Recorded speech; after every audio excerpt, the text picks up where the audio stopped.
Alright, now I can capture all the random bullshit that we end up talking about.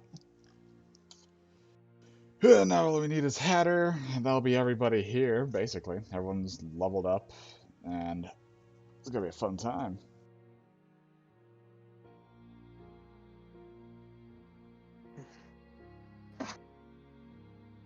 I'm just gonna hope that Hatter stops being entranced by staring at his horse's crotch and actually fucking comes in and plays. I'm sorry, fucking what? He's playing Red Dead. Oh. He's looking at lovingly rendered horse testicles. That's right, they did put an absurd amount of effort into those. Just for the weird PR they would get, because that would get more people to buy it, to be like, there's no way the balls shrink in the cold. Oh my god, they do. This was worth $60. Kind of like Cyberpunk with nudity, despite the fact Conan's had nudity for a long time and no one ever talks about that.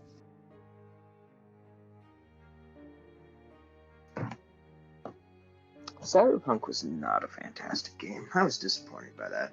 Well, if you got it at launch, especially on a console, it was because it got rushed out because of both fans and Sony saying, yeah, it's good, and then Sony threw CD Projekt Red under the bus. No, they advertised an open world with so much choice, but the choice... You have 3 endings, and most of them cycle into one another. There's quite a few more than just the 3. There were some secret endings in there, and depending on your choice, depends on how I've those watched endings them all, and I've watched all the endings. It all devolves into the basic same shit. I guess that depends on your basic same shit. Like, there's the Judy, the Johnny, the Pan Am, the staying, the leaving, the killing yourself, the raiding the tower solo, the losing the raiding tower solo. Yeah, and a lot of them, I think, they wind up reusing and ripping off assets from everyone for every other one in some degree, and it's just like, the entire game felt lazy to me. Agree to disagree. I played through it pretty thoroughly, put in a lot of time, fucked around with. I will say, mechanically, it was a lot of fun, but the fact that I cared, whenever I care more about side content than the actual game itself, it always bodes poorly for me in games. That's most open world games. The side content's the bread and butter of it. That's the entire premise Skyrim is based off of. Yeah. No one finishes the Silver War quest. It took me about, I think, like a dozen playthroughs for me to finally be like, all right, I'll do the Civil War. Yeah, Civil War should have been a lot more than it was. Look, Starfield's coming out, and you think people are gonna give a shit about the main story whenever they're on a whole ass planet or some shit, even if it's randomly generated garbage? I do not give a shit about Starfield. Every time someone's like, ooh, new open world game, I'm like, cool. Have fun with that. It's going to be a disappointing mess. Demo, there'll be like 400 planets to do nothing on. I will say, yeah, Grand Theft Auto. 400 planets that are barely rendered. You can fight wolves on Klaxon 3 and fight wolves on Europa 12 and fight wolves on Europa 11. Grand Theft Auto seems more better in terms of main story than their side content in those worlds. So they have a lot of side shit. It just feels like it's just plugged in. Yeah. But then you got like, a lot of open world games get so fucking lazy. Also, Fable. It had a main story, but it had a better balance than most open world games in terms of Fable 2 and 3 with their side content. Yeah. I played the shit out of Fable 2. I played a decent bit of Fable 3. Breath of the Wild, though. Fable 1, was very good for its time, but... it's aged Are we jumping off this airship? No, we're not actually jumping off the airship. That's a discussion we had in character with everyone when it gets to that point. You guys are nowhere near that area. Calm your shit. Yeah, I thought we had a discussion. I thought we joked about that last session. Thought we had that was not a joke to half of them. There's going to be a discussion that's going to be had. God. I was gonna it's an in-character thing. Calm, everyone. You guys literally haven't even hit the lake in the Forbidden Woods. You're good. You told me you don't want to dive bomb home, Dan? I thought we No, were I actually don't. doing that. I thought it was agreed upon. It's fucking I'm not saying fantastic. we wouldn't survive. I'm saying that Oswald is so. What fuck it. No, I'll in character. We're not say in it in character character. yet. I know. Yeah. That's what I'm saying. get I'm to saying it. in character is that I'm gonna save it for in I character, also and no one else apologize better mention anything about jumping to off. everyone, but I am gonna be a little short of breath sometimes when talking. Anyway, All good. Dan, something you need to know. I knew. Okay, so we've changed things around a little bit. Kraigdeep is now Kraigdeep is now the name of your town, of your city where you grew up. Grog's Craig is the region name. Mm-hmm. Okay, because on the map, that's fucked up, and I'm gonna have to fix that later. But I kind of did like a mini fix in there. So I'm assuming it's a thing of like a lot of people in town just have the same last name as the town because it was such a big family That's or a some shit, Kindred right? thing. It's just a kindred thing to name themselves after where they grew up, basically. Mm. It's like a clan thing, it's your clan name. If anyone has global save modifiers set up on their thing, make sure you turn Aahana's Aura of Protection to a 2.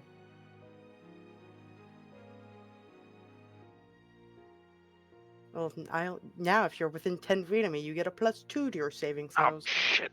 Oh. Woo! It's actually going to be really useful in a lot of situations, I feel. At level 10, our little buddies get upgraded. Nice. Yo.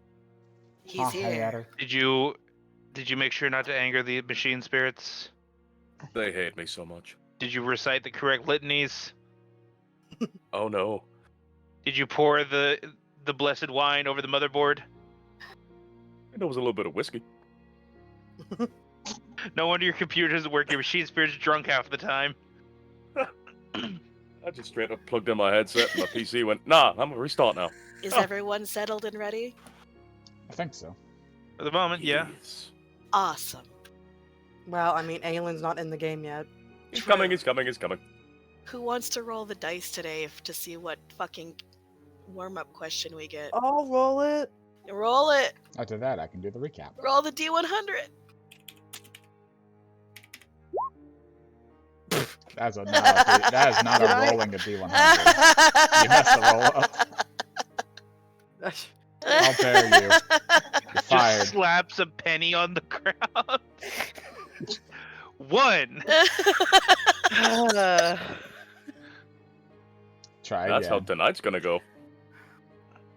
You want to try again? Yes.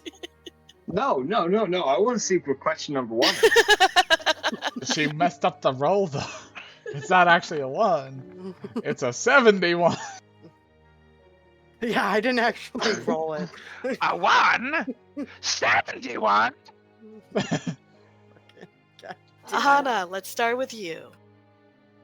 Describe how Aahana feels about the party's current situation / objectives.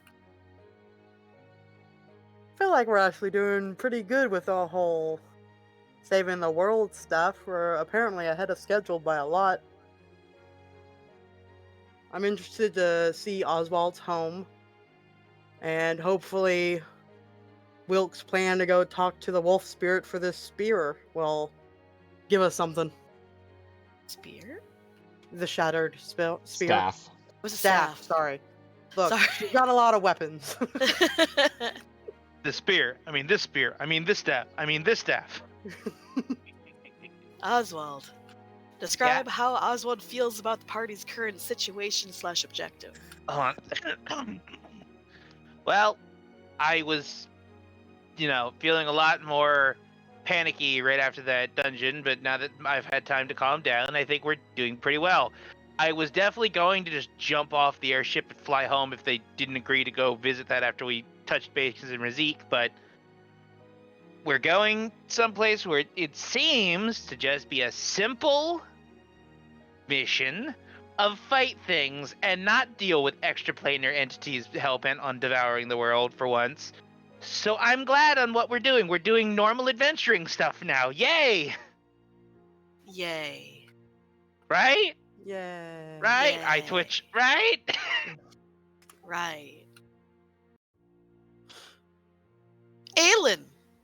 Describe how Aelin feels about the party's current situation / objective. From all I know, I'm allowed to stab shit and I don't get fined or arrested or nothing for it. I'm quite happy just to stabby stab. Didn't you get arrested recently? That didn't happen, shut up. Yes. We're not going to talk about that. Didn't you have to pay a fine too? Technically, the party had to pay a fine. I didn't pay shit. I mean, you paid it. Yeah, you paid it. Yeah. Shit, Yeah. I think it was like 200 bronze. I mean, not bronze. Copper. It's been like a Well, you month and a see, bit. what I mean is I'm going to steal it from all of you in your sleep. It's like, I'm just going to make you guys pay for everything. I'll make that money back. You believe me, no? Fenris. Describe Yo. describe how Fenris feels about the party's current situation / objectives. Well, things are going good. Not much more to say. Things are just going good. We're Things are still just going alive. We're fighting things. Like, what more can you ask for? No one's died lately. That's pretty good. How's the whole waiting for Sledge to get back to you going? Any anxiety Well, there? message has to get there first. He'll be fine. Good optimism. Wilk. What? Describe how Wilk feels about the party's current situation / objective. Like a large picture, a very big painting with a bunch of minor complications that we're working out. And more to come, frankly.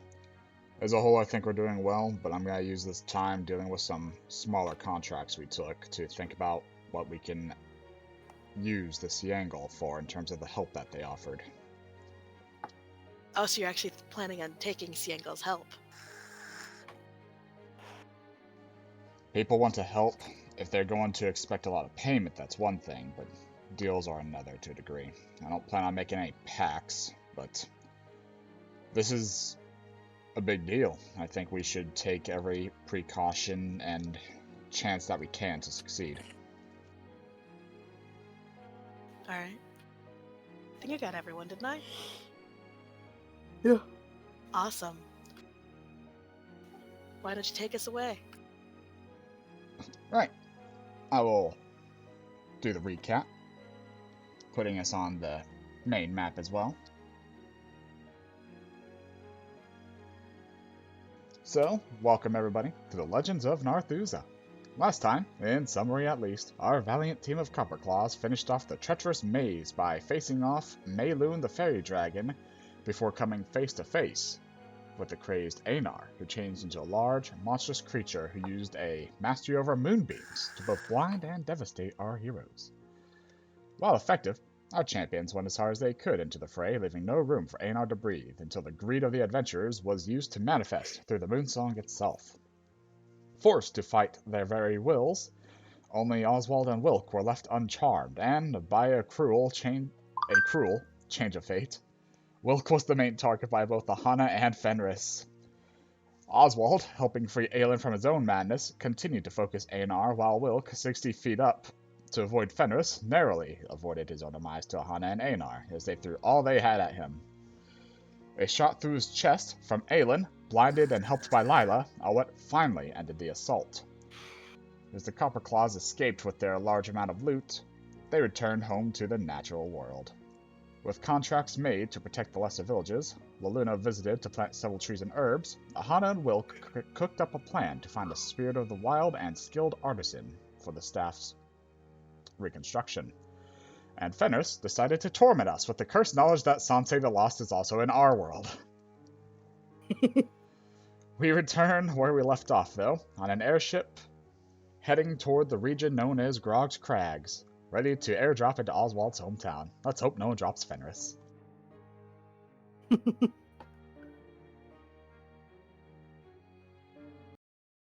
All right. Let me get the ambience going.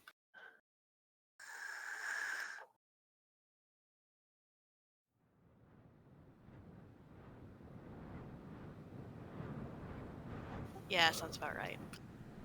You guys are currently up on an airship, and you can see, like, before and below you, you guys have just entered the airspace of the Forbidden Woods. It's very blustery. This place, this machine is going at a pretty decent pace. You know you wouldn't be able to keep pace with this unless you had some sort of flying beast. Looking around, like, how big is the airship as a whole? Does it have, like, a cabin for people to chill in, or, like, This looks to cabins? be a larger ship. When you got on, you were told that the door to your right would lead down into the hull, which would have basically lodgings. It looks like you guys, considering you have the Noble's Pass, get your own rooms. Fancy. However, most of this ship is meant for cargo, so there's a literally crate strapped to the deck right next to you, and down below, if you do go down there, you would see lots more. The only other people here, doesn't seem to be any other passengers, it's just the ship's crew running back and forth and checking on things to make sure that the ship doesn't explode or something doesn't go wrong.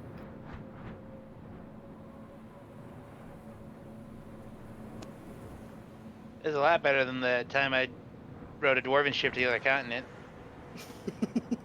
I imagine so. Probably based off what it sounded like, it cost you a fortune, especially transportation for the Drake. Oh, it didn't cost that much. It was just that I had to sort of share a room with, like, 5 dwarves, and none of them liked me, and I wasn't allowed to leave my room. They basically just locked us in a room in the hold for the entire trip.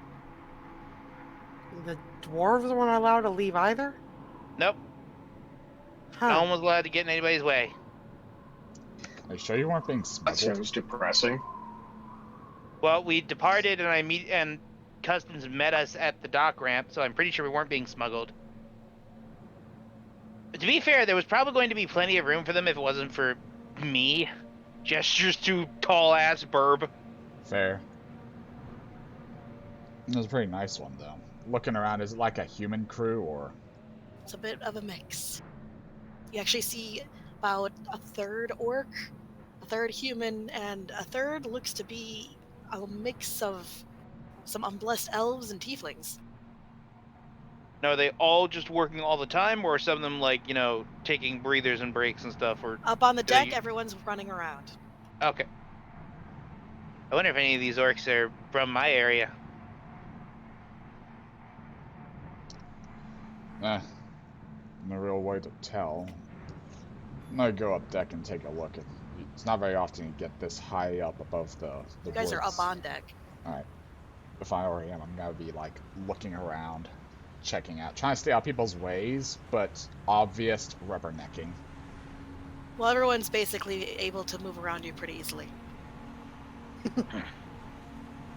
Fenris, I think I can see our former camp from up here. No, wait. I think that's across the giant lake.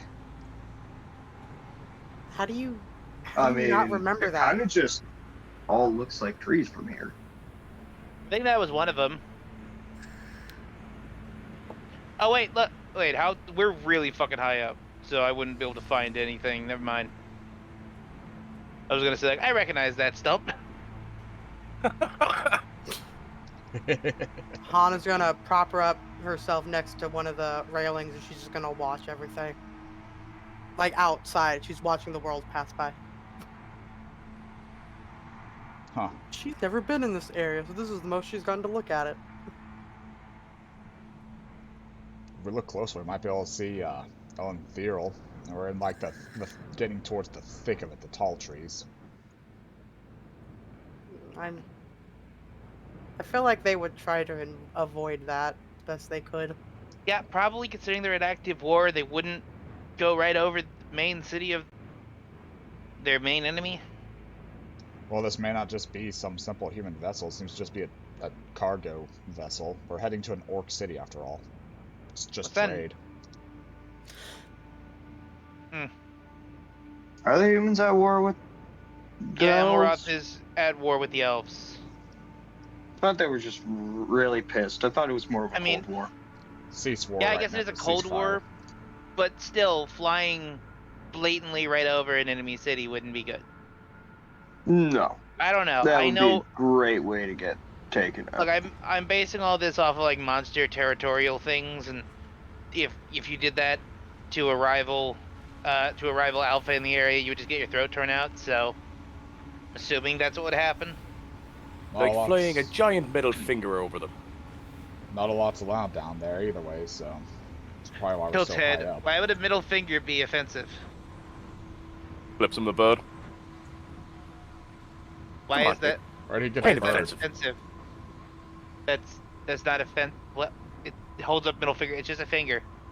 Aahana, help me out here, please. It means fuck you.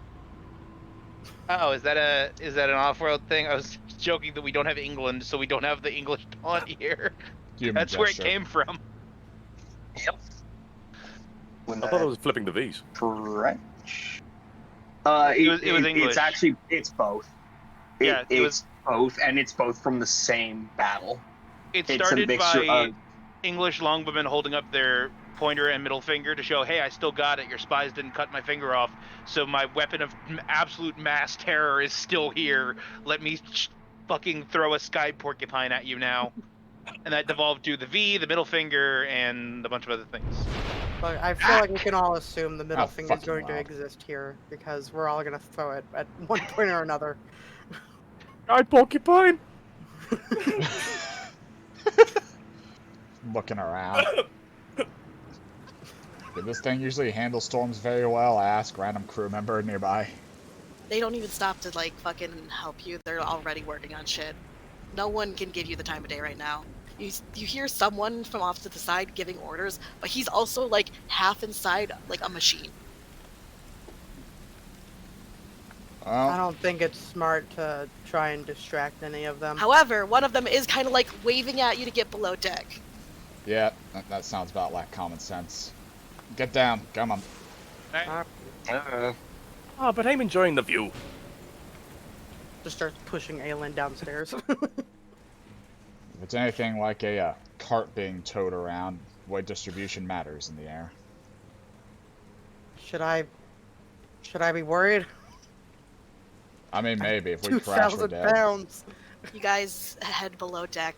The sound of the air and the storm muffled. It is cozier down there, though you guys are all now drenched. It was a sudden storm that swept through.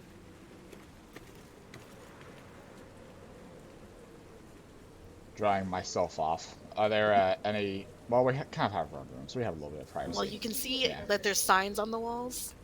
This is not like a wooden vessel. This is a metal vessel. Okay.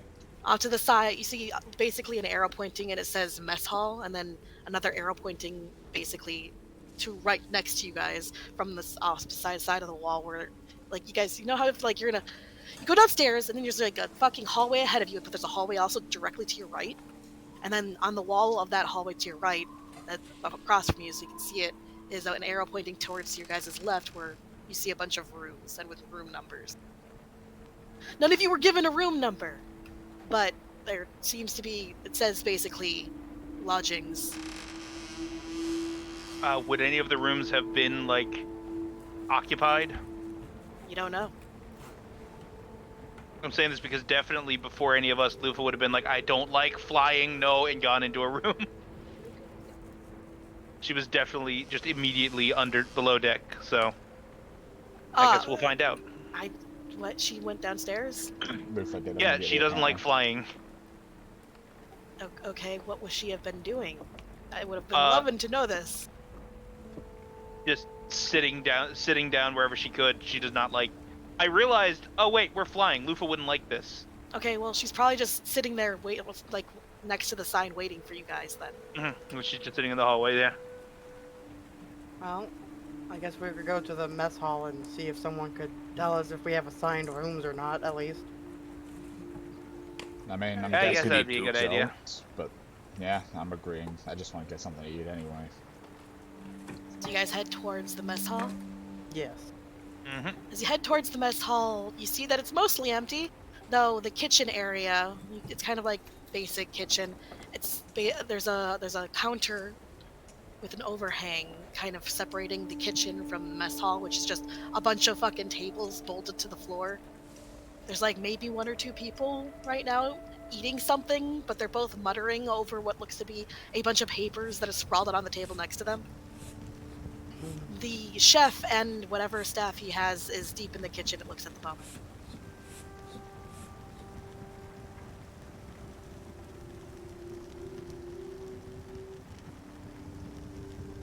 Well, I don't want to bother any of these people right now.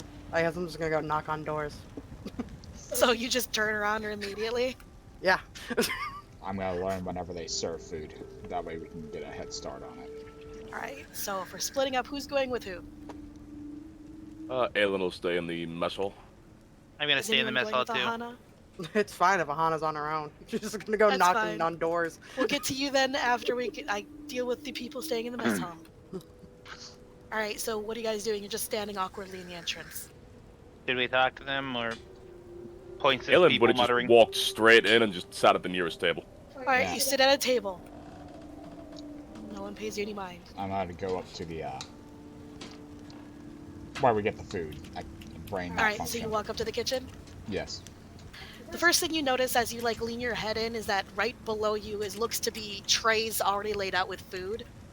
There's a huge line of them, and on a conveyor belt that's slowly rotating these into some sort of machine. And you note that they're all very hot. So maybe this is keeping these warm, and that this is their way of making sure anyone who's on a ship can eat. Look up at the guy. Just take and go then. The cook, mid sampling of whatever he was making, turns to you, looks a little bewildered, just waves at you, just, you know what to do. Take your food. Leave me alone. Sounds good. I'll take one, and you see Wilk leave the place and sit down near Aelin and enjoy his food.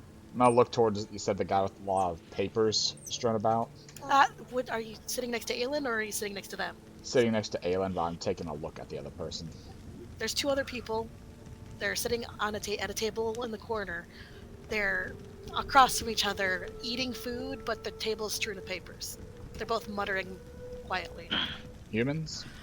One's a human, and one looks to be a kindred. A bird one. You're not sure which yet. What, and you couldn't have grabbed me nothing? Yeah, you can just get up and get some, apparently. I didn't know if Yeah, you were let's hungry. go. Let's go get some, Aelin. I ain't fast. You know what? Oswald's gonna walk over there. Is anyone else getting food? Fenris will grab food. Alright. Grab one for Aahana when she gets back. Okay. Thumbs up. The fair looks to be a... Have you guys ever had an MRE? I know what they Yeah. are. But... It's not Had an been over there, emery. yeah. It's like an emery that was dissected and actually put down on a plate properly. Who in the hell threw Cafeteria this up? food. Are we talking American MREs or actual food? Well, I mean, this one's a Salisbury steak, so probably American. Okay, Ah. so stuff that was dehydrated and vacuum sealed and then has been Yeah. prepared and quote unquote lovingly plated up. Yeah. That's not half bad. Oswald tries to bite a piece of the bread with the cheese spread on it. His beak stops midway through the bread. It's hard. It tastes like sand. I mean, it tastes better than some of our rations. No, Aelin, you're supposed to mix that in with the water. Oh. I drank me water. How'd you drink all the water? You just sat down. I drank it on the You way like here. eating I was sand. thirsty. Blackberry pie. Huh. Just I seems pour like the gooey mess. weird orange powder he's been eating into my drink. Yeah, the blackberry pie is actually in a pocket. Like a fucking strudel. It's not bad, though. Fenris, this is way better than Sledge's cooking. We're setting the bar real low there. I mean, I'm still theorizing he made us eat bad so that we'd be more determined to hunt our own food for better food. Now, that's my theory. No, I still stand by that he just wanted us to cook instead. Probably both. Guys, I don't know how to tell you this, but he's just really bad at cooking. That's it. He's just really bad at cooking. I refuse to admit someone cannot cook while knowing everything else he does. I helped I him refuse cook. to accept He it. can't cook. All right, guys, real quick, as you guys are eating and discussing all of this fine, interesting conversations, Aahana, you slither back into the hallway, which is literally, you can still hear them talking behind you. You just open the closest door. She's gonna knock at least first. You rap on the metal door. You don't really hear anything. Shrugs, sees if it's unlocked, It's unlocked. looks in to see if there's any signifiers if someone's living in here. So you look in, and there looks to be like a bunk bed off on one side of the wall and a desk on the other, as well as what looks to be like a metal tub with what looks to be like a big like slit in the side of the wall next to the tub that is half open, and it looks to be some sort of like barrier visually so that you can like take a bath while not, you know, if you have like someone else staying in the same room seeing you. It's completely empty. Looks like it's been dusted and cleaned, but there's nothing else in there. No luggage or anything? No luggage or anything. Ahana's just gonna shrug and be like, well, if someone ends up yelling at me, they end up yelling at me. She's gonna go into the room, and she's going to unbraid her hair. Alright. Because now it's all sopping wet, so she's just gonna be focusing on drying her hair and whatnot. So you take the time to dry your hair. Are you going to be doing anything else after that? Is it late at night? It's about midday. About midday? Okay. You guys left the city in like the morning hours, so... Okay, so we haven't been flying that long. No, not that long at all. Probably just gonna eat one of her rations and take care of her armor and scales and whatnot. Alright.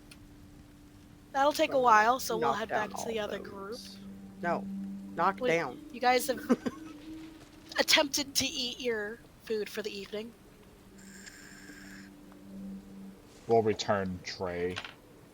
Curiously head over to the people. Like, not even being sneaky about it, just like getting close enough to kind of like look at them and be like, oh, they're doing.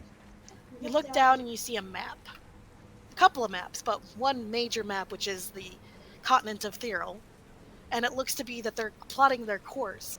One of them, you just, as you like lean in, you hear the Kindred mutter that the Aelin Thyril is known to be in the southern part of the forest right now. So if they head along the mountains this time, they shouldn't have any problems. Ah. So And the other one's like, but what if he didn't do that? He's been a little unpredictable lately, and he could, you know, be moving north. Plus, do you really want to go over Rivers Deep? That place caused our engines to short out last time. It's literally what you hear. And then they both turn and look at you. Looking at them. Look at Wilk. Sorry, I couldn't help but over here. I was a little curious. You said Rivers Deep caused the engine to short out? It's like a dead zone. I don't know. Nothing to worry about, though. We've got this. What? You're passengers, right? Go Yeah. away. You got this. Go. Well, It's just going to make you anxious, and we don't need people rioting. I mean, I was going to offer to help. I've seen Rivers Deep, and I've seen Aelin Thyril recently. But that's okay. I'm sure you got this, but I would avoid Rivers Deep if it's a dead zone. It is a dead zone. It's better than getting fucking bombed by a tree throwing rocks at us! I'm assuming that's loud enough for us to hear. No, yeah, that's what they called out as you guys are, like, hopefully you were moving away. If you weren't, then there was something else. He is moving away. It looks to be that those two are probably the navigators of this Yeah. vessel.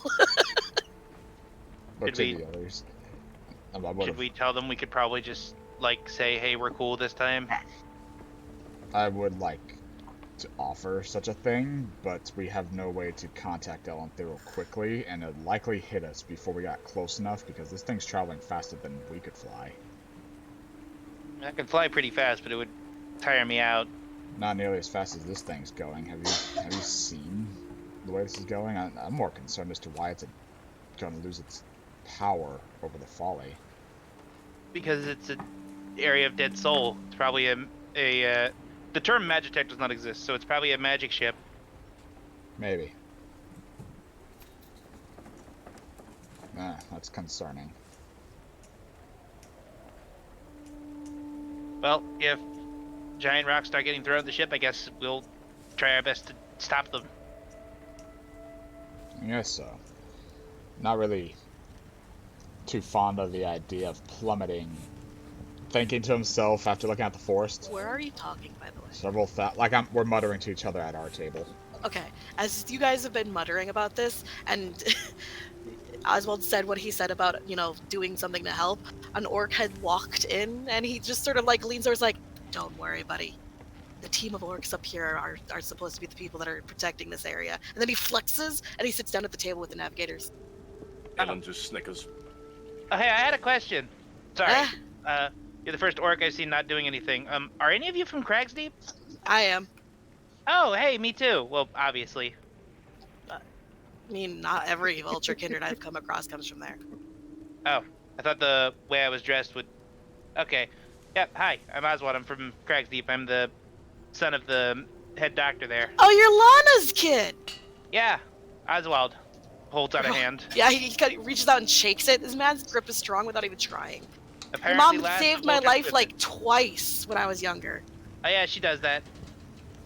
Nice to see you. I'm glad you've grown up well. I'm sorry Yeah. about your father. It's okay. He died to help saving the world. He nods. Looks sad, but sits down. Yeah, we're hoping to visit soon. Think it'd be a nice little thing to do. Maybe we can visit the grove. Fenris, have you heard back from Sledge yet? Speaking of visiting things. Demo? I think I heard a very distant knock. Can you yet. not? I can hear you Can you now. not hear me? I didn't hear you the first time. Yeah. Huh. Weird. Phones are weird. All man. right. Yep. Don't worry. It's just a fucky setup. So what did Yeah. you No, I say? said I said not yet. Ah, Well, hopefully we'll hear from him soon enough. Eh. You've Maybe been he flying over forgot. this Maybe place. send another message. Look to the orc before he leaves. You've been oh, he's not. He's still nearby. Yeah. You've been flying over frequently. Have you seen at all the Wolf's Grove anywhere recently? Last time you seen it, perhaps? I mean, we've flown over it. Why? General location hasn't moved much. Me and my No, it's friend here not are moved. slayers. We are planning on stopping by. I mean, it's not moved since... I don't know. It's always been in the same spot to me. Fair enough. Thank you. He nods. Well, it'd be a trek, but we might be able to walk back if we want to discover a couple things about that staff.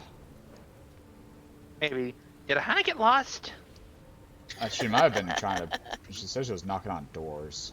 I'll get Just up and like go look. full turns around, like where You is peer she? into the hallway, and there's no one in the hallway. I look back. Lufa, to everyone that's spent significant time with her, can see, despite the fact she can't make any sort of expression on her face, looks disgusted at the food. Like you just served a Lunchable to Gordon Ramsay. She's still eating it, but she's like, really? I do the weird lean forward thing. I just like sniff at the doors as I pass by. Oh, you're going into the hallway? Yeah. You smell her on the first door. I'll knock on it. Get yourself a room. I mean, they're empty. At least this one was. Alright, we're just making sure. Did you want some Opens food? door. No, I ate a ration. Oh, okay. Well, your blackberry pie's mine then. Alrighty. They apparently just serve regularly.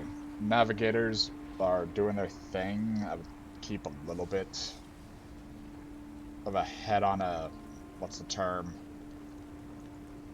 What was the term? Keep your head Swivel. on a... Swivel, thank you. Swivel. They mentioned last time they flew over Rivers Deep, bad things happened, and when they get close to Elenthero, they throw rocks. Apparently the orcs are pretty good at keeping it safe. Alrighty. If it gets shaky, that's probably why. I'll tell the others you're good, though. Oh, As far as that, Oh no! as far as I Welcome can back. tell, or at least this room, I didn't really look at the others. There's a bunk. She opens the door all the way up. There's a bunk bed, so it looks like 2 people per room. Nice. It means Oswald and Lufa will be comfortable. course, you got me and Fenris, and then Lila won't have to cram in with somebody else with Aelin. I like sleeping with Lila. Exactly. Just make sure no one's stuff is already in that room. Yeah, you will. If it is, they Yeah, should have that- been watching it more closely. Aelin, we're on an airship. And if they try to throw you off, I will do nothing to stop them. That's understandable. I'll wait a long time and then goop you. Aw. I'll wait until you're at least past the first few tree branches. Alright, Up to you not to hit them. I'll nod to Aahana and pass the information on to the others and start looking for a room myself that's unoccupied. First come, first serve, as they say. Is everyone else finishing eating and also finding rooms? Yee. Yep. Fenris? He's Fenris? muted. Demo. Unmute. Muted. Yeah, sorry. I'm trying to reconnect my my headset to my phone. Well, it's connected. It's just not playing the call audio. And as you can imagine, that process involves a lot of cussing. So I'll just say you're finding. Who do you want to bunk with? top picks are either Oswald or Wilk. Got it. Wow.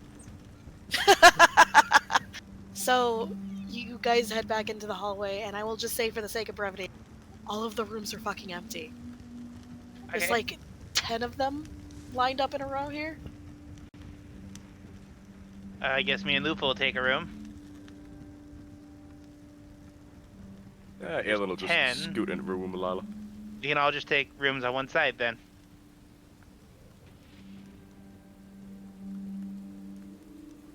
Yeah, you guys could all have your own room if you wanted, but I have a feeling Fenris may want to just fuck with Wilk. Whatever the general consensus is, Fenris will go with it. If he needs to wait till the morning to fuck with someone, he'll wait till the morning. Would he prefer to have his own room or to bunk with Wilk? Doesn't really care either way. And I guess it's up to you, Wilk. I mean, if he doesn't walk into the door, Wilk's not going to pursue him. So it's up to if he just walks in or not. That's a Fenris thing. He's already in his room. He's just assuming Fenris is bunking. He assumes that these rooms are also for the crew. They're not. Yeah, but he's assuming that. No one's told him. Above game, I know. There's still another fucking staircase going down, for fuck's sake. But he's going to get set up, make sure his stuff's clean off and everything, clean himself, and then re-equip himself for bed, just in case shit does hit the fan. He's So already you guys set, are getting to ready go. for bed? Yeah. Mm-hmm. Well, yeah, we'll just, fast forward a little bit. There's not too much to do on the ship.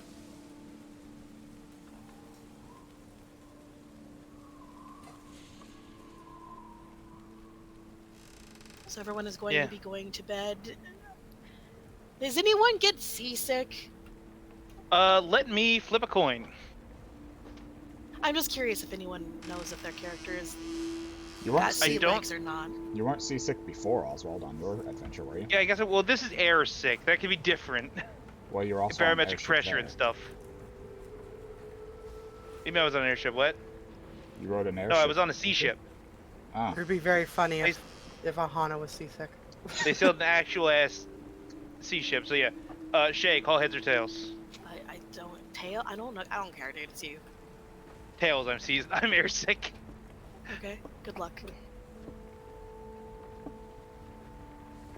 If anyone does have any sort of sickness, like motion sickness issues, you're going to be having a point of exhaustion because tonight the storm does not let up this evening. It's going to be a rocky evening. I take some shit and fill my ears with it to help. Because, like, in character-wise, I've been, like, thinking the only reason Slayers have really been able to get good sleep and not wake up to every single fart a mouse makes with our god-tier passives is they kind of, like, meditate themselves to sleep to just not deal with it. And That's that's what all being up to the exhausted character, all man. the time. At least that's what Wilk does. Aahana, are you sleeping? I'm gonna say she's gonna walk around. She's gonna leave. She's gonna get out of her room later in the evening, if everyone's like in their rooms, and she's gonna like walk around the inside of the ship. Are you going to be sleeping at all, though? Yes. Okay. So are you exploring? What are you trying to do? She's just gonna go down to lower levels and check around the place. As you slide down towards the next level through the stairway, you note that this seems to be more of a cargo area with a similar setup from upstairs, except for no mess hall, and the doors here are all open, and there's bunks on either side. And it's like half of them are sleeping right now. There's people like sleeping and shit. There's another staircase, but that is what this level seems to be. She just comes down the stairs and she's like looking out, and she just thinks to herself in her head. She's like, "All right, so the lower levels are for the crew." More impressed, they're all just sleeping through the storm, no issue. It is their job. Oh, I'm a prey. I'll wait for fucking Aahana to finish up first. She's going to try and walk and slither through the hallway as quietly as she can. She doesn't have her armor on right now. All right. Are you going down another level, or are you just looking around?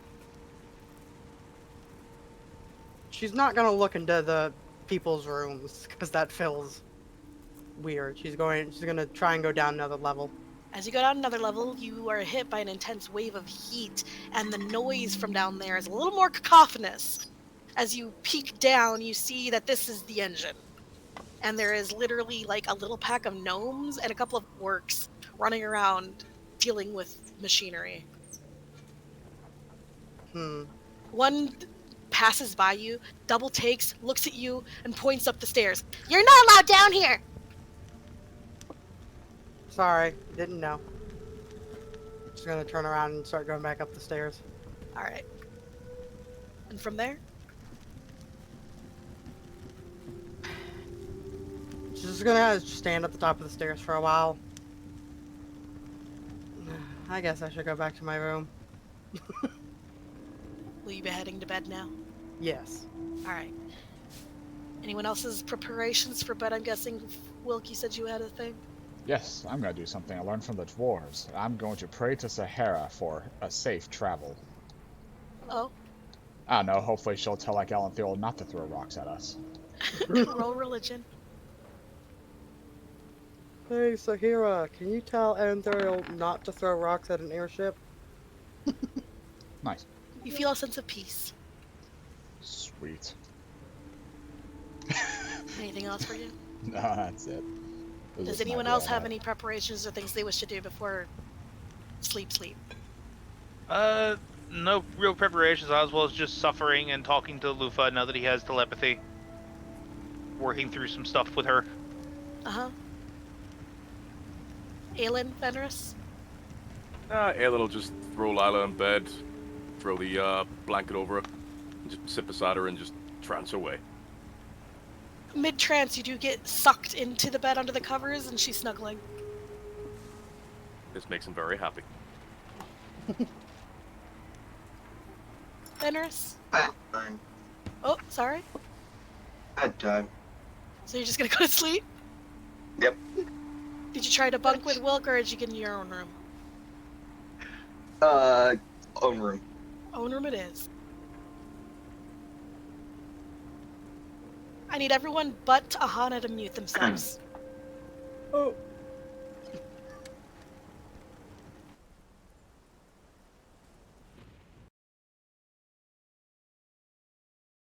Aahana, you have a dream tonight.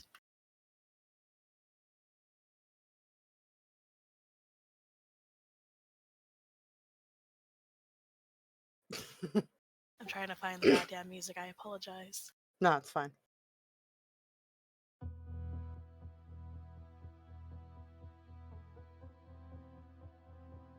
You wake to find yourself on a semi-familiar cold floor, considering what happened recently. The first thing you notice is that you are bathed in a brilliant, sort of soothing white light. And as you look up, you see it's the moon. Huh. Pretty. What do you do? This is your dream.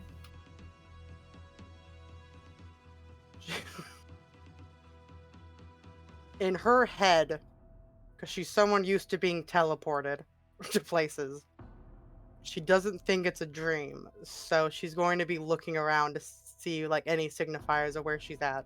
Are you standing up? Yes, well, technically. Snake standing up, yes. As you rise, you look and you see that right next to you is a large rock. And sitting atop of it looks to be a form, though the form is distorted. Much like a glitch on a television screen, you see it for a moment and then it sort of visibly tears and warps, though the upturned face and the features are clearly that of Aahana. He pays you no mind.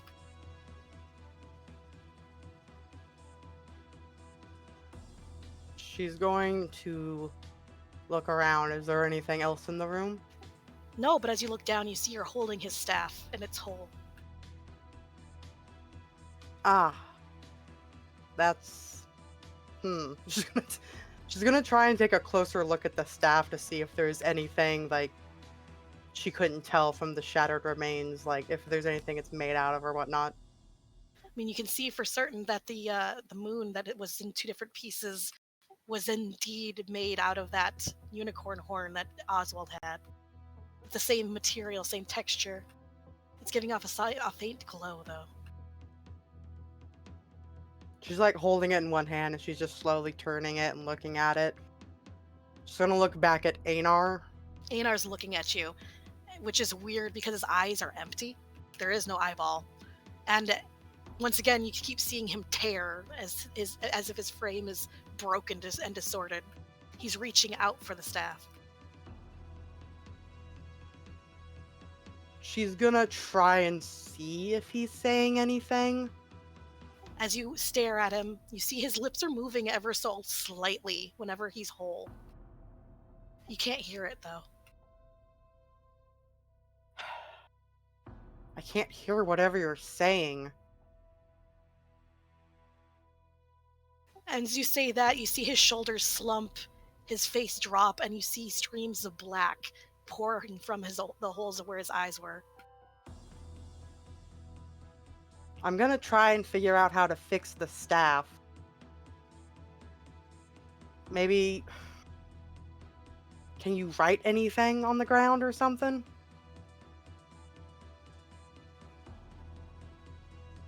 He lifts his head once more, and instead of on the rock, he's standing before you. And with that sort of like instant sort of uncomfortable, you're in my bubble moment, Ugh. you are no longer dreaming. Your dream is over. You are waking up as it is morning. And it doesn't sound like it's storming anymore. It is the next day for everyone. Just imagining she's doing the whole movie Wake Up after a Right. fucking dream. Yeah. Well, that was something. I don't know if it's a good something or a bad something. Crap. She's gonna get up and she's gonna leave her armor off for now. But she's going to get up and she's going to like go to the next rooms and she's gonna like, I don't know which one to knock on. Let's roll a 1d6, see who's next to you. Well, she also just doesn't know who she'd ask about her dream. Maybe Oswald, I guess, but roll 1d6. Directly next to you is Aelin. But you know, his room is still like the door is closed, so. Well, she's just choosing a random room. She doesn't really know who's in them, so she's just gonna knock. Aelin, you get a knock knock. Sometime in the middle of the night during your meditation, you fell asleep.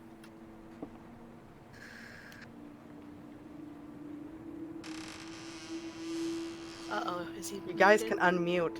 Yeah, you can unmute. I'm sorry. Good lord. Yeah, let me guess. You were yelling and you forgot you were muted. Yes. Let's start again. Knock, knock. What? Hey, come in, you fucker, you. Or she takes like a second holding the doorknob, like, is he someone I want to talk to about this? Maybe, I guess. She opens it. Maybe the seeing goals thingy will give me some insight. You see, Shingles thingy. you see an Aelin like under covers in a bed with like a tentacle wrapped around his shoulder, and he's trying to sit up. No, you don't have to get up if she doesn't want you to. It's alright, we should be waking up anyway. What can I do for you? I don't know if you're gonna help me really with this. I had a very I had a strange dream. Sounds like you had a stroke. What kind of was- dream? I was back in the maze we went through. And I think it's because of the shattered... Well, of course it was because of the shattered staff. But Aahana was there. And he was warped weirdly, like he was tearing apart and whatnot. And he was trying to say something to me. I couldn't understand him. He seemed really sad when I said I couldn't understand him. I told him I was trying to fix the staff. And I asked him if he could try to, like, write something down on the ground or whatnot. And then, like, he appeared in front of me really close. Way too close. And then I woke up. Einar, that's the guy whose soul's in your staff, right? Yes. Sounds to me like a classic case of possession. I don't... I'm just fucking with you. Well, I mean, you've got an object that has a fucking person's soul in it, and you've had it within close proximity for quite a while. I'd imagine your dreams are the only way that he can actually communicate with you, without some sort of shaman or whatnot. Or the fact that the staff is broken, says the sleepy Lila. Hey, or that. Do you think maybe a shaman or someone who can talk to spirits might be able to try and talk to him? Two tentacles it would make rise sense. from the fucking beds and just do like a, I don't know. I mean, it would make sense. And if the staff's broken, you could theorize that his soul's in shards, sort of. So if his image was broken, that's because his soul is slightly broken. Reassemble the fucking staff, reassemble the soul. Well, the bad news is I'm gonna have to talk to Oswald about that unicorn horn. I'm sure Oswald will do anything he can to help you. He's a good kid. Don't tell him I said that. I don't know if we'll need all of it, though. But, I mean, I'll still talk to him about it. Kind of stretches himself as he forces himself out of bed. I'll come with you. I should stretch my legs anyway.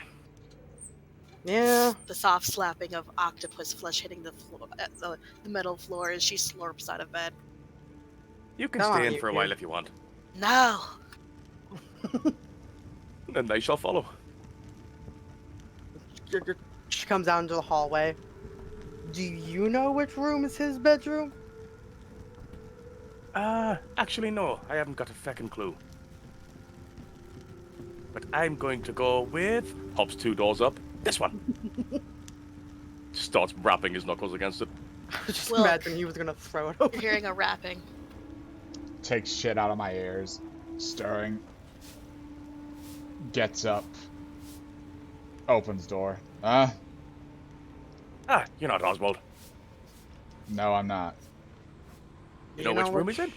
Yeah. Fenris and Oswald, there's people being loud in the hallway. You guys just weakly from a couple doors down here. Aahana, there he is. She just goes down to the door. And she's gonna, like, knock on it a little bit. Oswald? Come in. Opens the door. You don't look good. Yeah, it turns out flying on a ship is a lot different from flying with wings or sailing on a ship. Ugh, Do you... I don't feel good. I can keep it down, but it's just... Ugh. Stick your You want tongue me to the roof to- of your mouth and curl your toes. You want to No. see if I can get rid of it? It'll just come back. It's fine. If I can deal with monsters and extra-dimensional horrors, I can deal with air sickness. Well, I have something to take your mind off this. Eh? She's gonna like, air quotes, sit next next to his bed. Just coil. Yeah. So I had a very peculiar dream last night. Actually, Wilk, Wilk, process walking by, stops, looks, huh? What? get in here. Yeah, but, nah, it looks like shit. Susie flies off of his shoulder and hands Oswald some of the aspirins. I guess. Fenris, would you want in on Fenris. this? You are muted if you don't know. No, I know. I just fucking fixed the thing. Hell yeah! And I guess some fucking dumbass decided to put buttons in my headset, but they're not actually buttons, so you don't click them. You just lightly nudge it with a fucking piece of fabric. Yeah, I feel that. I'm going to strangle someone at Sony. I'll be right back. Okay. Wait. Move Fenris into the room first. Wait, do we have a map? No, but would you like to be Say- a part of this conversation? Oh, yes. Okay, so we'll just say that Fenris, all sleepy-eyed, is in the room as well, in the corner, is eh. Yeah. So Oswald just take you drop a couple aspirin in his hand. You said Yeah, Susie does for you. they just sink into his palm, and you hear a hissing noise as he digests them. What was needed? So you might have some insight onto this because of your broken sword. And you, she points to Oswald, I need to talk to because of something I found out last night. Hey. So when I went to bed, I had a dream. I woke up in the maze that we were just in. Yeah. Mm-hmm. And when I got up, Aenor was there on top of a giant rock. I couldn't hear anything he was saying, and he was warped weirdly, like he was tearing apart. And he was trying to say something to me, but I couldn't understand. It did look like he was reaching out for the staff, which was apparently in my hand in the stream. I told him I couldn't hear him, but that we were trying to fix the staff, and I asked him to try and see if he could write something down for me or whatnot. So, And then I woke up. But when I was looking at the complete staff in my hand, and we're sure having two souls of the same person from different timelines isn't going to blow up the world, right?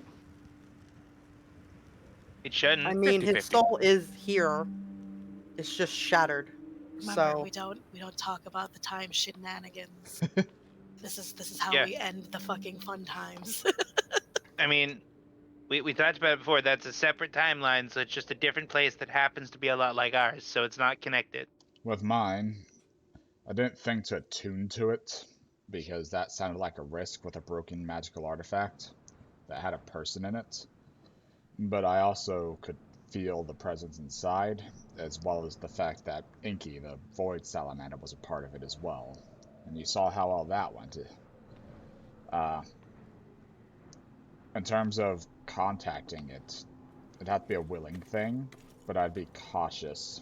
Einar seemed a little loopier of a person than I would like to bond permanently with. well, I mean, if we're gonna get this staff fixed, and if any of us are gonna use it, we're gonna have to be in contact with Einar, just like with your sword. Well, he's stuck, so at the very least, having him as an ally would be potent, his knowledge. Seems he just had one thing he wanted and we transposed on it in that weird scenario. So try But- offering a chance. The symbol on top of the staff, his symbol, was made out of unicorn horn. Yes. which, Oswald, if I can't find any alternative unicorn horns, is there any chance you'd be alright with me using it to fix the staff? So, just so I'm reminded, Shay, the unicorn horn that I had the proportions of a rhino horn, but was like 4 feet tall, right? Yeah.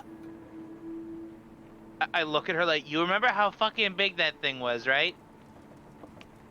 Well, yeah. I'm just gonna need one staff made out of it. It's fine. You can have some. Oswald. Yeah. I will state above game, you won't be able to make a staff out of that if you use part of it to fix the staff. The part of the thing that needs it is a large piece.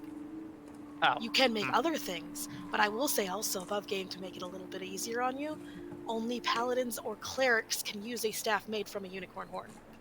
Oh, I thought it would have something cool because I'm a primalist. No, I'm sorry. I didn't want to actually do this the whole thing above game, but I also didn't want you to waste stuff. I'm sorry. Okay, so only paladins or clerics could use one made out of a unicorn horn. What if I made a staff with unicorn horn inlay? Would that do anything or just be fancy? It would just be fancy. Oh. You wouldn't be able to use the abilities. You could still use the staff. It's just you wouldn't be able to use any abilities. The abilities would be defined specifically by a cleric or a paladin. Okay, well Oswald doesn't know any of that. None of us know any of that. So I'll just say we'll see what we have to do. I mean, if I have to give that to you, then I could just probably that sapphire ash tree you were talking about before, Wilk.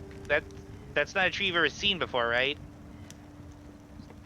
Those were some interesting plants. The iron one is more local, but I could just make a staff out of that. Maybe Sure ironwood enough. with the sapphire ash.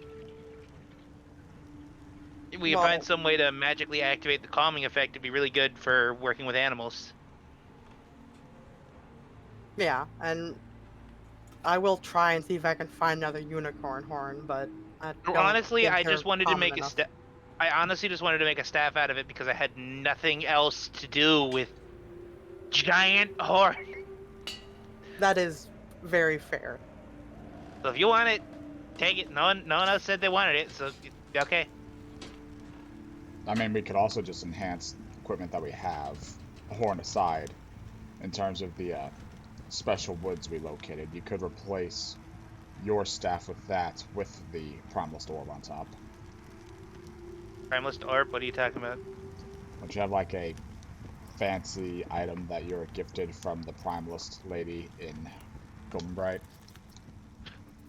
Takes Elven metal staff out of inventory. No, it's just this random staff that she blessed. Ah. So I do. That does remind me. I had a question. Shay, I got that staff enchanted by the dwarves to deal force damage. Does it require attunement now? Was it actually magically enchanted? Yeah, it was enchanted by the dwarves to deal 1d4 force damage. Is that it? Yeah. No. Okay, I just had to make sure because I realized I hadn't ticked up my attunement, so I have 2 out of 3. Yeah, I mean, I was thinking about probably just enhancing this with it or something. I'm surprised y'all aren't arguing over who gets the fancy unicorn staff then at this point, since Aahana's trying to remake it and you want a unicorn staff. I'm not entirely... I was reading up on unicorns a while ago, and it's not really... They're weird. They're a creature, but it's not... Their power source isn't the same as, like, the general kind of... You can see the gears in Oswald's head turning, the hungover hamster struggling to turn the wheel. It's like how if I were to get an ability from you, I couldn't get your spells. The things that unicorns can do are like spells. I can't get them for some reason, but people that are more attuned to that could. You might be able to, because you like channel the power of a creator. He kind of shrugs. Not much. It's also for a using question of natural who wants to staffs. put up with Aenor. Well, you know what? In the whole thing of like finding out if it would be good for a Primalist staff or whatever, there is a Primalist Academy where I'm at, so where I'm from, so we could ask them if we make it over there. I don't think Aenor would like Wilk.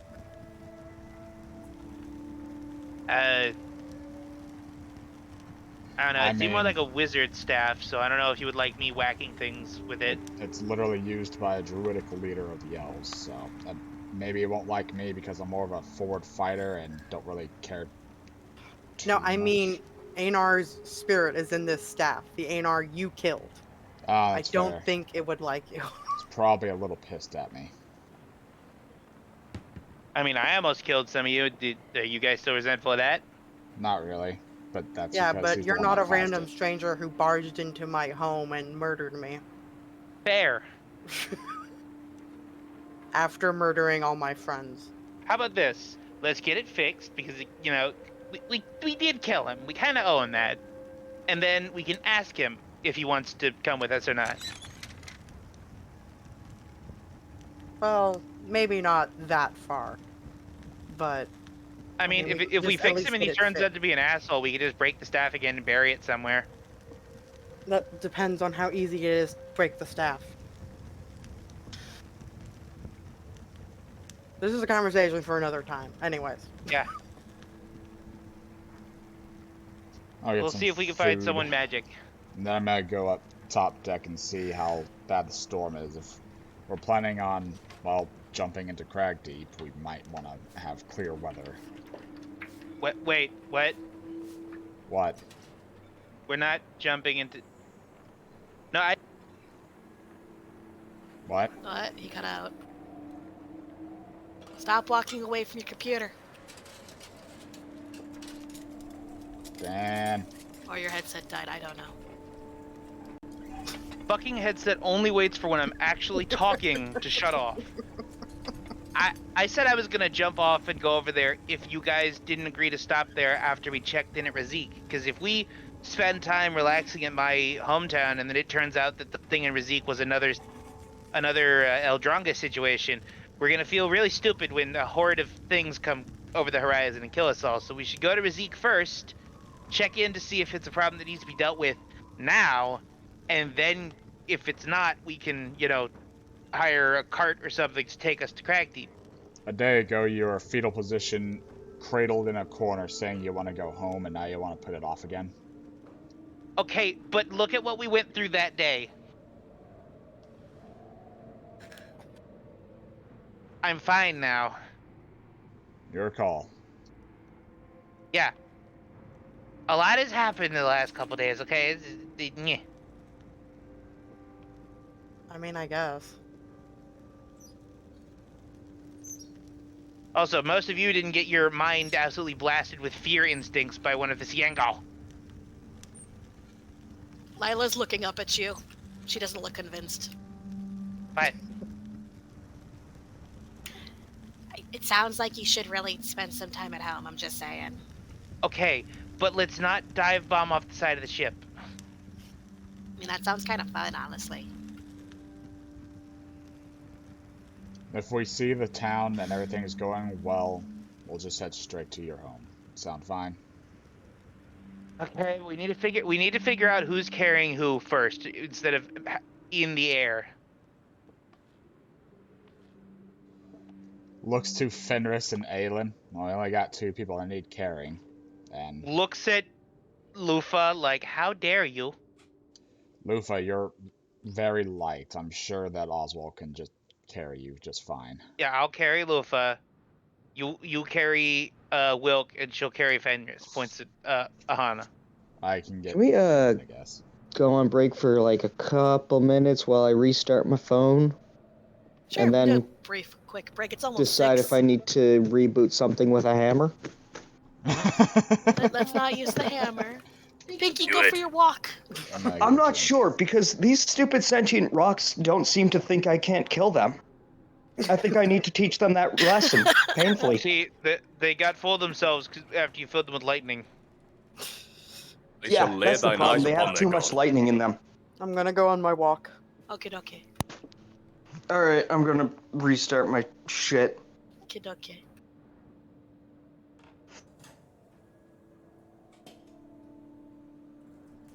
Oh, tell me what you want, what you really want. I'll tell you what I want, what I really want. What I'm do going you really insane. want? What? I just think I'm slowly falling into insanity. Why? I exist. Have you met him? What happened? What did you do? Oh, I've just had to work all week, and I don't wanna. I'm sorry. I mean, yeah, out of all of us, he's got one of the more crazy-inducing situations right now, so yeah. Ah, And I gotta get those little bastards up for fucking school for the first time in, like, almost a month. huh. Are you good for the foreseeable future that you know of? Oh, no, yeah, my schedule won't be changing for, God, at least 8 months now. Good.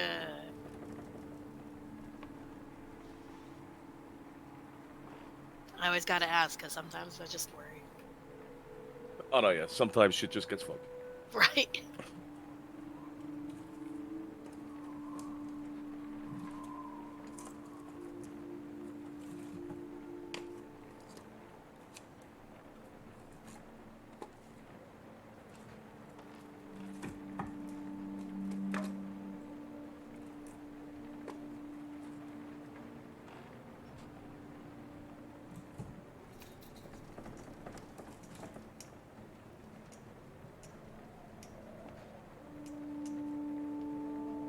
Thank you, honey.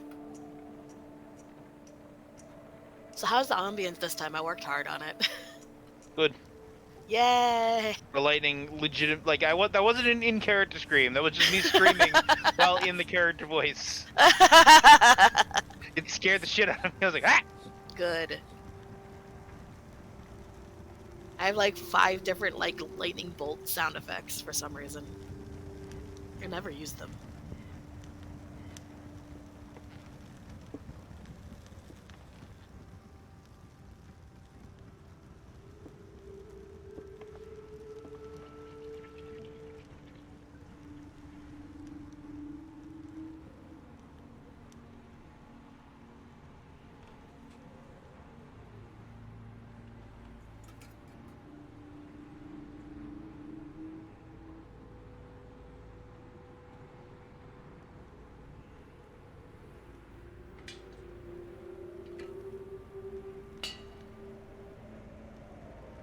Eh. Eh. Eh.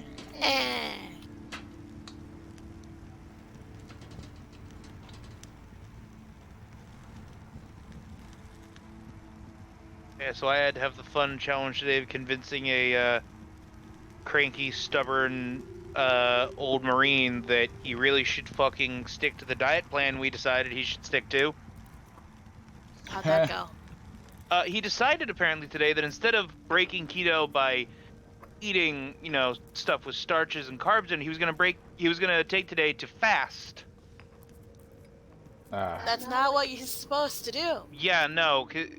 So after we all had a giant yelling match at each other, he said sorry, and I made him a baked potato. And he ate it. I also made him chili, and he ate it. And he's going to eat a muffin for dessert, and there is no arguing. Good. I made deer chili with double meat and bacon and onions and garlic and deliciousness. I didn't walk around for long. My hip popped, now it hurts. Oh.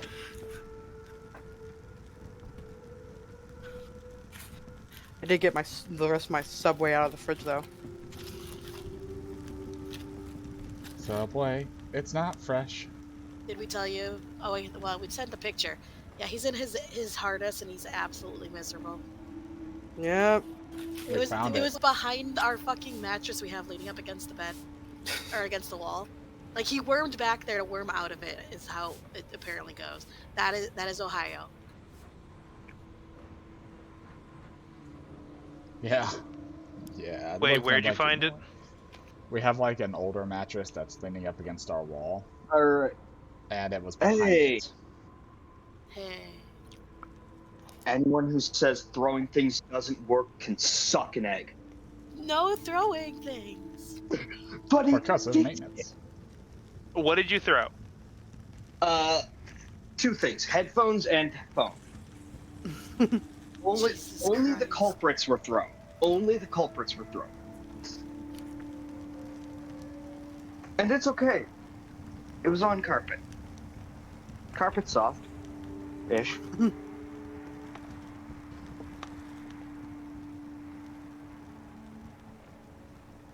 Ugh, I hate technology. I want it stated on the record that this entire sequence of problems was caused because I slightly touched some fucking sensor in my headset against my shirt. Uh-huh. Do we need to scream tech priest prayers at it again? No, I think Flashback to sewer I have rats. beaten the I've beaten the machine spirits into submission again. Good.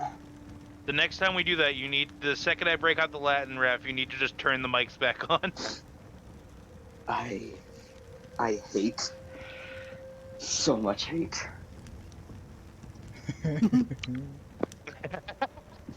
Sorry, I just saw someone say, Henry Cavill just wants to make a Warhammer show so he can have a 1-to-1 scale 2,000 point army. Change my mind.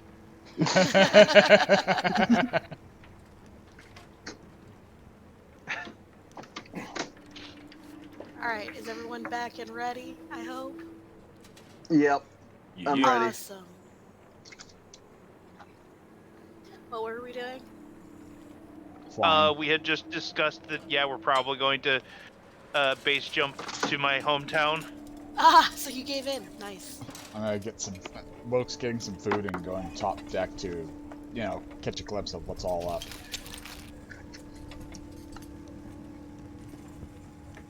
Yeah, but yeah, I gave in because I couldn't find any logical arguments against what they were saying. And I was like, yeah, okay, I gotta give in on this one. Oswald needs some me time with family. Uh-huh. Alright. So, Wilk is heading up to the top deck. What are the rest of you doing? You going with? What's up? Stumbling to the cafeteria. Okay. Same. Gotta get that Ah. good There's a food. point where Oswald's just like, this is not working, and proceeds to just like use all 4 limbs to crawl on the wall because that is more stable than standing. Alright. I was gonna Aahana. follow them to the mess room. Fenris?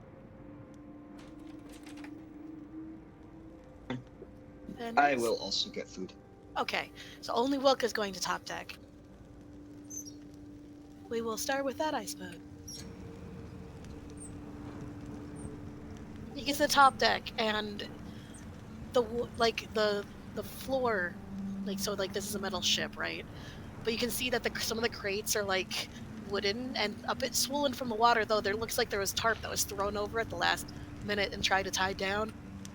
It's the best they could do. Ooh. There are a few people checking on the cargo there. A few others are basically inspecting the ropes that lead up to the balloon. Otherwise, it's mostly empty up there today. I'll head closer to the edge, looking around over, enjoying parts of the MRE. I'll take out Kit's sending stone. Alright. Let her know that I've had an eventful past couple of days since the Moon Maze shenanigans. I'm on a ship west, and as a side note, does she know anything about temporary magic removal in an area? She's a wizard. She'll know he's asking more about How did you word anti-magic. that? Also, I've been curious about something. Is there a way to just temporarily make it so you can't use magic in an area? I know counterspell's a thing, but on a grand scale, that isn't a folly. She'll tell you that she's been working normally. The fucking Adventurers Guild is doing good. The dwarves, the casualties are up a little, but that's just because it's dwarves, and they don't really do civility with other races very well, considering their own sense of making progress with stuff is yelling. So, but it's to be expected. And also, what you're thinking about is probably about an anti-magic zone. And yeah, it's a spell. She can do it. Why? I guess that'll be for tomorrow. Yeah. Anything else while you're out there?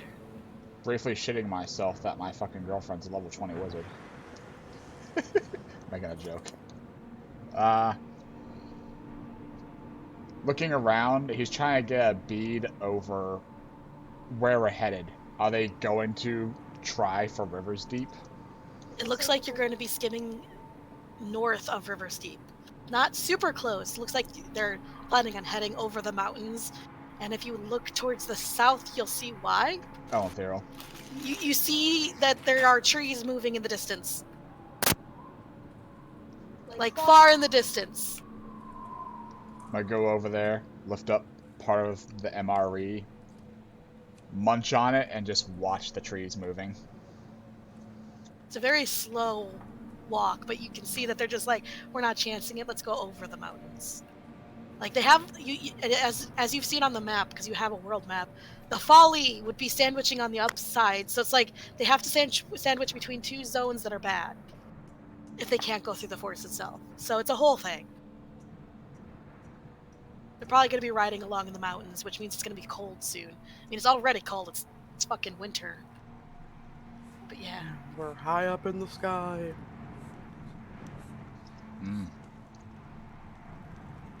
Look at all the people. You said there was a guy in a machine up here, by the way? That was yesterday. Ah, he's not up here this time. No. Well, I'll just... While watching the shenanigans that is giant tree moving in the distance and going, holy shit, I'm up higher than one of the literal creators. I'm also going to keep an eye open and make sure that no one falls from the fucking balloon. Wing twitch. You get a feeling these people know what the fuck they're doing. Yeah. Anyone that scales it, you see that they have a harness and like a little clip that they cut attached to the rope. You see a goblin scaling it right now? Well, that's gonna be that. You know, that's more interesting. Let's see where the fuck that goes. I'm watching the goblin. He goes up to the balloon and vanishes because the balloon's huge, and so he's going up the side of the balloon, out of sight. Leaning just a little bit too far over the edge, like look at it. Susie's on your head, and she like pulls on both of your ears. You know, this is a good place to practice if you just hold on to one of the ropes. Learn how to soar. I'm like listening to Susie. You were thinking of the same thing about the grapple hook I have, weren't you? Come on, you gotta get better at this. Do we go up or do we ride the? You're not going. You're gonna stay stable, and just glide along, and try to keep pace that way. That'd be a good workout. Stops for a minute, incites the workers that are most likely too busy, but he's wondering if any of them seem concerned with the fact that the passengers have fucking wings on half of them. I mean, you got used to the stairs a while ago, but if you're trying to pay attention again, yeah, they glance at you.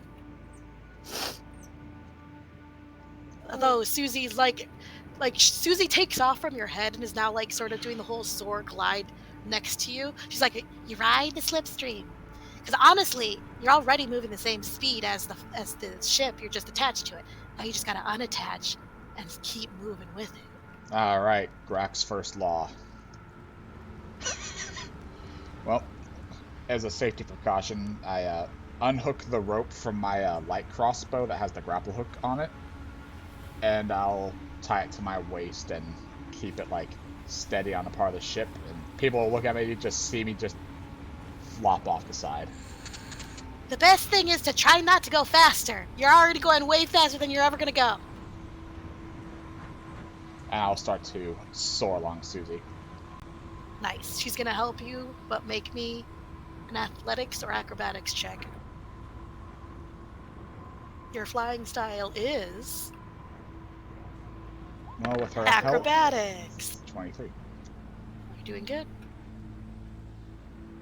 You're starting to get, you kind of understanding it, even though it's a little bit weird to think about it. 24, actually. I have Susie. She helps with checks, not just saves. Yay. Yeah. All right, and below deck. You guys head into the mess area. Let me get back into proper.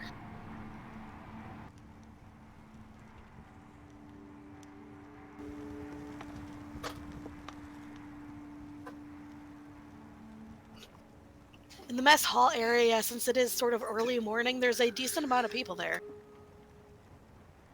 Looks to be like a decent, like a third or maybe even half the crew, at least something along those lines. So it's a bit more rowdy and loud than last time, and there's a lot of interesting smells.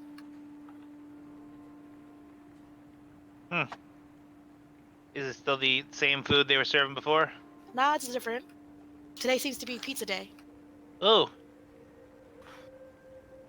You're not sure if you can call that pizza, but it's pizza. Grabs one and goes to try and find an empty table to sit at. I'll say there's probably enough space for you all to sit together if you want. The rest of you? She's just gonna grab a few slices and then go sit down with Oswald. Aelin will do the same. Enough for him and Lila. So you each get a tray. Yep. Pinky, you take some of the pizzas off the other trays into your tray.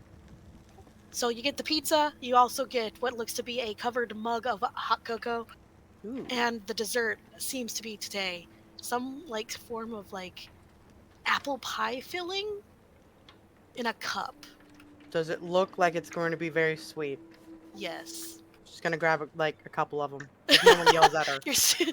No one seems to notice that you are stealing things from the other trays, but yeah, you snatch some. Just scurries off to the table. She Guys, passes we there have to to people tell. like, what happened to my dessert? We have to tell the dwarves that they need to execute Sharir for the things. We can't do that. We have to make sure everything's fine. Well, I'm not gonna lie. It takes sweets, apple pie. Look, you see, the thing about a dragon attacking a city for an egg means it doesn't involve sugar. It's like the apple pie filling thing is like, you know, applesauce but chunky, and with a Drunken lot of apples. cinnamon in it, and it's very Is hot. she stealing this off people's trays? I thought it was. Yes. They're Not off individual of people's trays. You're not stealing it off of trays that people have already taken. You're stealing it off of pre-prepared trays. Yeah, trays that are no one's claimed yet. Oh, Look, no one I is didn't know going to that's how it was actually set up. all listen. No one's good. actually going to give you shit for stealing a little extra dessert. All right, Yeah, no, just they're do not. it. Give in to the dark You actually side. see the person behind you do the same thing you're doing. Okay. Then she will do that. Hell, you see, Oswald has just 2 trays of food in front of him. So There's also what appears to be 2 pieces of what might have been bread at one point in time. It's got like a slab of butter on it, and it's hot, but it's a lot more dry and It's like crunchy. a buttered cracker. hardtack. That is your guys' breakfast. Nom, nom, nom. Now the question is, who here folds their pizza and who doesn't? What kind of sick degenerate? It's called New York style. It's a hit or miss depending on the slice of the pizza. Yeah, thin I style repeat my pizza. previous Definitely. statement. You get more pizza per bite.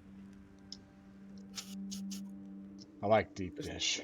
Don't you? I think Oswald has a big enough mouth. He doesn't need to fold the pizza. He becomes It's a the narrow pizza. mouth. Also, Oswald folds the pizza and then places the entire thing into his beak.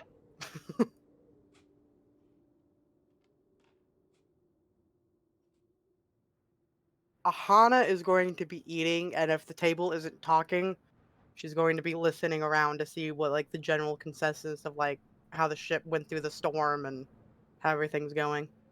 You see a couple of like blackened looking small people bitching about how the fucking grease fire that happened last night was worse because of the water. And the other one's like, no, nah, not at all. That wasn't that at all. It was the fucking orc. And then the orc next to him, who's also covered in soot and looks like his hair has been burned off. It's just like not even, it doesn't even look at them. Are these? Do I notice any of them from like the engine room I looked into last night? I would love to actually answer that, but they're so covered in soot and burns that you're not sure. She's just now openly staring at them, like squinting, like going like, "Did I see any of them last night?" Right. And that's what she's gonna be doing while she's eating. You hear someone like behind you, at least all of you, I mean, hear this behind you. Someone's going, "There's tomato pie tonight? Hell yeah!" And then, like, everyone around the room is just kind of like, "Yeah, it's a good thing, good thing." So apparently today is pizza day for dinner, tomato pie. Today is tomato ganza. It's I guess just, so they much do tomato. themes for the meals of the day. it's just ketchup toast, because it's MRE. No, that's lunch. No, you see, it's pizza. Then we have the beef macaroni, MREs, and then we have tomato pie. I'm just imagining, I don't know if any of you guys have seen them. There's been this trend on TikTok to do wine pies where you just watch them dump an entire bottle of wine into a pie crust. I'm just kind of imagining pie? that with like a pie crust and then someone's just emptying a bottle of ketchup basically into it. I was imagining more just tomato juice. Sounds like a horrible waste of fucking, wine. Good lord. And pie crust, and just You it guys- sounds like a terrible waste in general. You guys enjoy your breakfast. And what are you gonna do for the rest of the day? Han's gonna go up top to be sightseeing as best she can for as long as she can. The rest of you? Aelin will join her. Quite nice being this high. Can see everything. Oh, Yeah, fuck, Oswald he feels jumped better off when he the actually ledge. feels the. That was a while ago on your head. Oswald feels better when he actually feels the wind on his face, so he's going to make sure that Lufa's okay, who's just been staying in their room muttering to herself in her head, and then he's gonna go upstairs. Fenris? Not really doing a whole lot, just kind of chilling. Are you gonna be following them up to the top, or are you Yeah. staying down below? Up top, okay.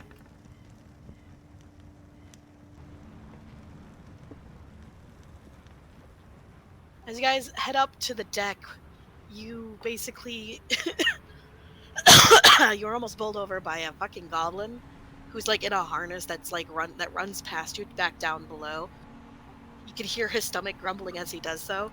And as you guys take a look around, you see Fenris, not Fenris, you see Wilk off to the side, wings spread flying. Brief wave. Susie's going hard too. Good form. Working on it. That was kind of fun. See, he's even got his little safety grapple hook on and everything, just in case he gets too tired to keep up. It's actually a lot less strenuous than you thought it would. The worst part is keeping your wings out like that. Yeah, the question is, can he lock his wings like an albatross or not? He can't lock them, but he's able to keep them out, you know? There's not a lot of flesh on like a wing like that. It's a lot easier than holding your arms out for that long. But after a while it does get a little tiring. It just hasn't been that long yet. It's a lot less work though than you thought it would be. It's a breeze compared to me super zooming from Elenthiril to the dwarves. Yeah, pretty much. Yeah, flying really fast, really for a long time is really hard. It's hard on your wings. And your heart. Luckily, I'm a slayer. Luckily, you're just gliding. Yeah. If I do that, I just get a headache because it's not real muscles. Gestures to spectral wings that don't catch air unless I want them to. I'll occasionally go out, up, or down, getting a look at the ship too. Do a Just flat out barrel curious of roll. it. I do the actual barrel roll, which is I just go like an arch over without actually rolling. Yeah, you don't bring the wings in. Smart. Smart. Doesn't do an aileron roll.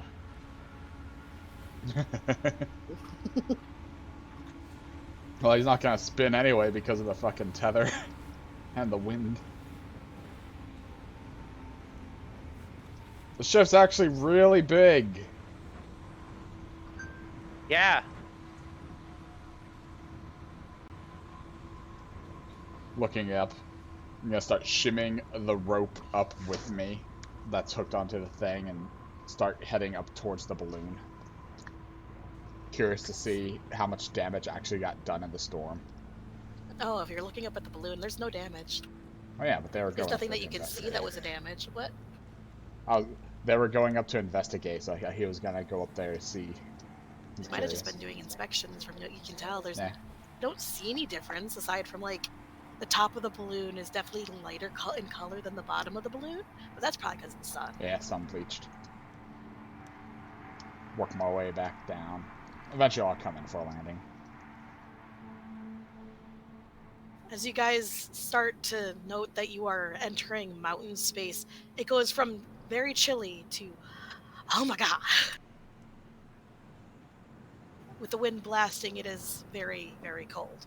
In fact, you hear the ropes straining as they don't want to freeze, but like, it's a whole thing. Everything's getting tighter as everything shrinks. I just want to make sure. Where were we when we...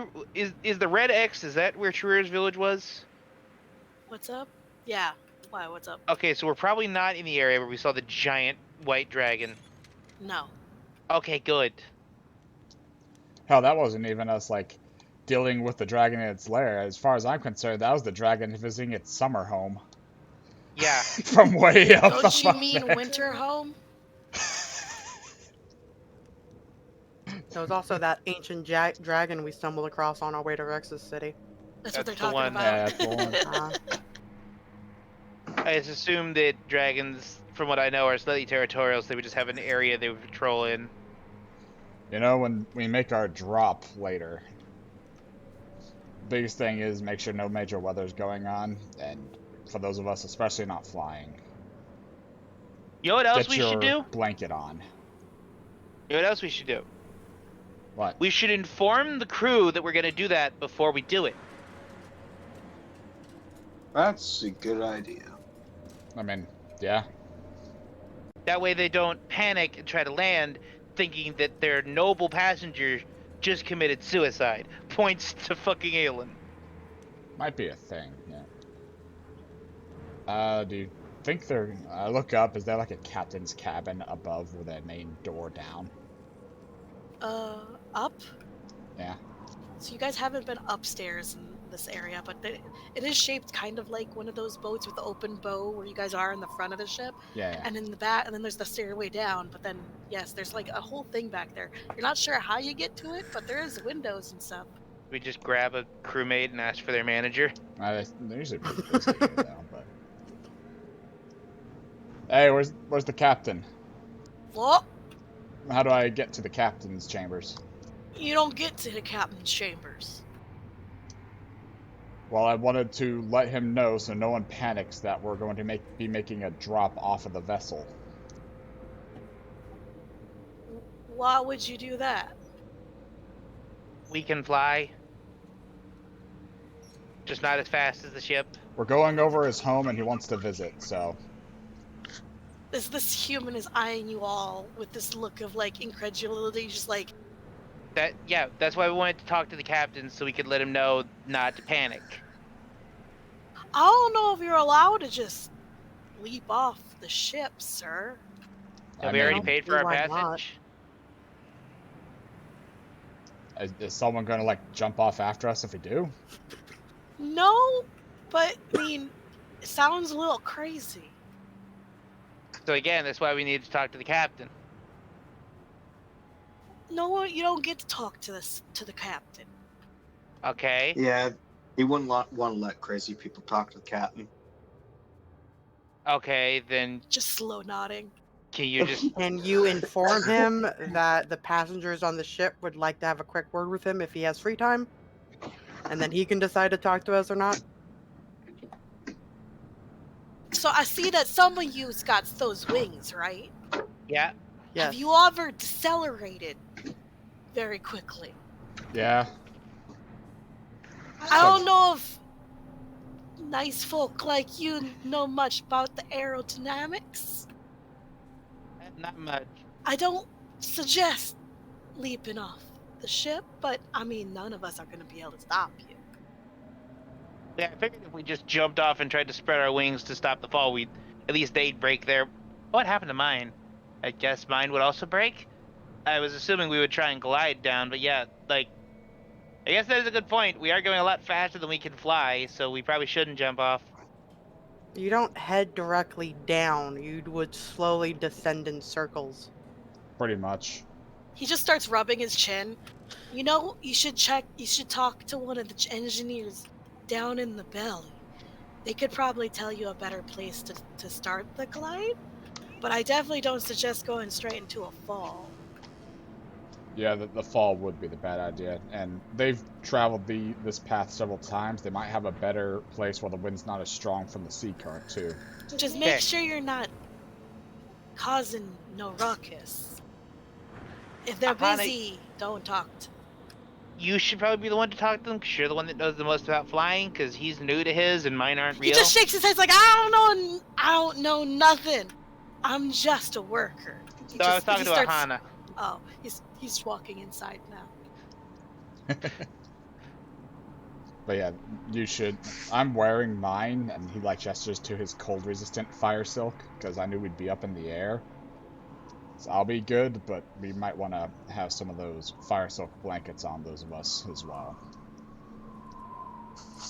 I mean, I still have my blanket and my Under Armour, so I can spare a blanket if someone needs it.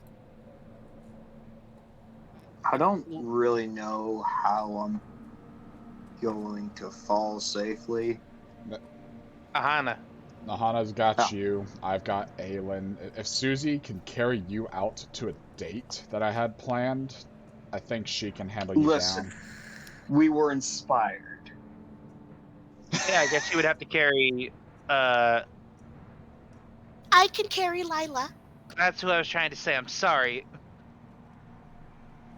Don't worry, we're good friends. It'll be fine. And Zach can laugh all the way down. I guess, do we want to go down and talk to the engineers? I guess.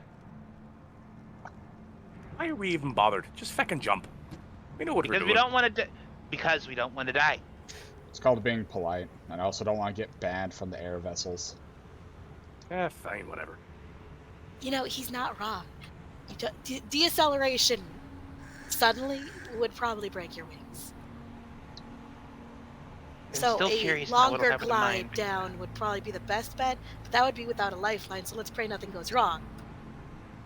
Yeah.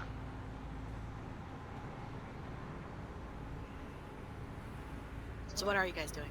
Aahana's gonna shrug and she's just gonna start heading down. I'll trust her. Are you all going along? I'll go down. At least the 3 flyers. Oh, you're staying up top, Aelin? He's gonna stay and just keep watching. He has nothing to contribute to this. He still says just jump. Well, as it starts to get colder, she's gonna start dragging you under deck. So you get to go with, unfortunately. But he's not gonna be happy about it. He'll be Grumble the whole way. happier whenever it's warmer. This is true. Aahana's gonna walk into the mess hall. She's gonna head over to the suit-covered people. If they're still there. They're still there. Cough, cough. Excuse me. Like, like 3 sets of like fucking white eyes just like turn and look at you. Just like, the rest of them is just pitch black, but their eyes are just, you see streak marks where the fucking tears went and everything. First question. Are you guys okay? Of course I'm okay! Points at the other one. They're the ones that fucked up! The other gnome is just rolling their eyes. I wanted to ask, are you guys part of the engineers? Like down in the bowels of the ship working with the machinery and whatnot? One of them coughs and it like a puff of soot comes out. Nah, totally not. Look, I don't want to assume. You know what they say about assuming. What did they say? It makes an ass out of you and me. The orc laughs. Anyways, so we were wondering which one of you knows the best about like aerodynamics and whatnot. I mean, anyone gnome worth their salt can tell you anything about aerodynamics. Why? So as you can see, I have wings, and the other 2 standing behind me also have wings. we were hoping, because this is flying all the way to Razik, and we need to get off earlier than that, we were planning on trying to just fly off, basically. You got a death wish? We have a few ways if things go wrong to save ourselves. We'll The other make gnome just starts like, no, wait, hang on. Susie, like, seriously, think about it. If they were to start the glide sooner and not just, you know, dive bomb like most morons, they could probably get off around, like, tomorrow night. And they basically could the plan. probably hit Kraigdeep. But there's still that whole thing of, like, how long have you all been flying? I've been flying for a few years now. Only a few years? So Well, you're not yeah. born with those. No. I've had to He become a rubs quick his learner. chin, and you see his, like, part of his beard just kind of turns to ash and fucking drops. I just kind of inherently know how to use these, but yeah, only a little bit less than a year. These are gnomes, right? Yeah. I'm a little bit more open about it, and I'll state we also have a failsafe if the worst happens. That standard little banner that she has there can levitate a target. And if it falls off, it can How many targets? one at a time, but they'll fall slowly the moment that the spell is off. It would just take You an can do it eon. more than once a day? As a potent magical archer. 1 second. Sorry, I have so many things I have to scroll through to see it. We're adventurers. We went into their fractal thing and located it. Oh, you went to that fucking, like, dungeon within a dungeon thing. Yeah, You know, Really weird. my aunt is the one that invented that shit. It was great. It's very unique. Oh. It Can wasn't fit a my lot of uncle's trauma in it. aunt. Well, I I don't mean, remember. this stops me from taking damage when I fall, but I can only levitate once per day. Yeah, see, that's not a good fail safe. Well, that means whoever you are carrying is perfectly safe, and if I stay close, if I fuck up, then you could save me as well. I mean, can't if you resist guys Oswald. don't feel bludgeoning, comfortable but- enough to do this, we don't have to. Oswald said he'd be fine if we just went to Razik first. Yeah, I'm comfortable 'Cause with just the glide, honestly, but if it's to the point where I'm thinking about whether or not falling to my death would count as bludgeoning or force damage. You see one of the fucking Looks goblins. at gnomes. One of the bludgeoning, gnomes is literally like writing like a calculus on the fucking table in her own suit. She's like, so if you want to decelerate at a rate that a fucking newbie could do, they would probably be airborne for about 3 hours. Can you guys do that? Yeah? Have you ever flown for 3 hours? Right? I've Well, how spread long you you. ever How long were we flown searching? for 3 hours with double your body weight? Oh, you're carrying people too? That's the big problem. Yeah. They're like, she does some more calculus. 6 hours. Airborne 3 hours. How's the air currents in that area? Are they strong enough to help, or? Oh shit, it's winter. You guys good with the cold? Yes, I am currently immune to it, we're good with the cold. and so is my passenger. Fire silk. Well, if you think you can do it, I would say you'd have to, like, it would be a 6-hour flight. Can you handle that? Rubs chin. Maybe we should just, like, you know, land at the normal landing point. Then we'll make our way over. The orc, like, just silent this whole time, aside from the laughter, finally pipes up with, "Yeah, but that's pussy talk." He's got a point, Fenris. Both No, of he the doesn't. both of the gnomes just staring at him right now, and he just I was- smiles. I was hoping no one would make that point, because I can't argue it. Look, And now I if, can't back down. if I can, we anybody would is just be in less- uncomfortable with it, if even just one of us is uncomfortable with it, then we don't have to go through with it. I'm not gonna and I was force thinking you anyone guys off the weren't ship. pussies. Damn. Eat I some don't more care food. what you think, sir, so you can think whatever you Yeah, want. but he does. Well, that's his flaw to deal with.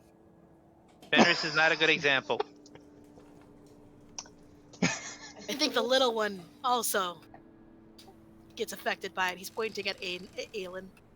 Aelin's eyes just twitching. He's holding it all in. He is also not a good example. He shrugs. Okay, let me ask you that, like, looking at the gnomes. I know that gnomes like math. What percentage chance, I'm not saying that as Oswald, I'm saying that as me. What percentage chance is there that we're gonna die if we do this? Never told How me long the have you been flying? I have not been flying for very long, probably under, Your wings don't look couple like they're months. flesh and bone. yeah, no, I'm a You're primalist, so fine. I The other inherently two. know how to do it, yeah. So my passenger is very light, it's a No, you're scarecrow, fine. basically, I don't so get it. no. He's just waving at you like, you're fine. Yeah. I could The other probably, two. How if you long guys drop ago something, was I made a Scheherazade? I don't. You We fly talked frequently about it. from Scheherazade. by Yeah, I the way. know. She's So like- she's like you, thinking. you've been on long flights, not carrying someone as large as Fenris, but you're pretty confident in your ability, I think. Yeah, she's confident. He asked how long she's had her wings, so she's trying You've to been a think. Valkyrie for at least 5 years. It could have been longer. That's up to you, but it's at least 5 years. I mean, I've been doing this for 5 years, so I've made very, very long flights.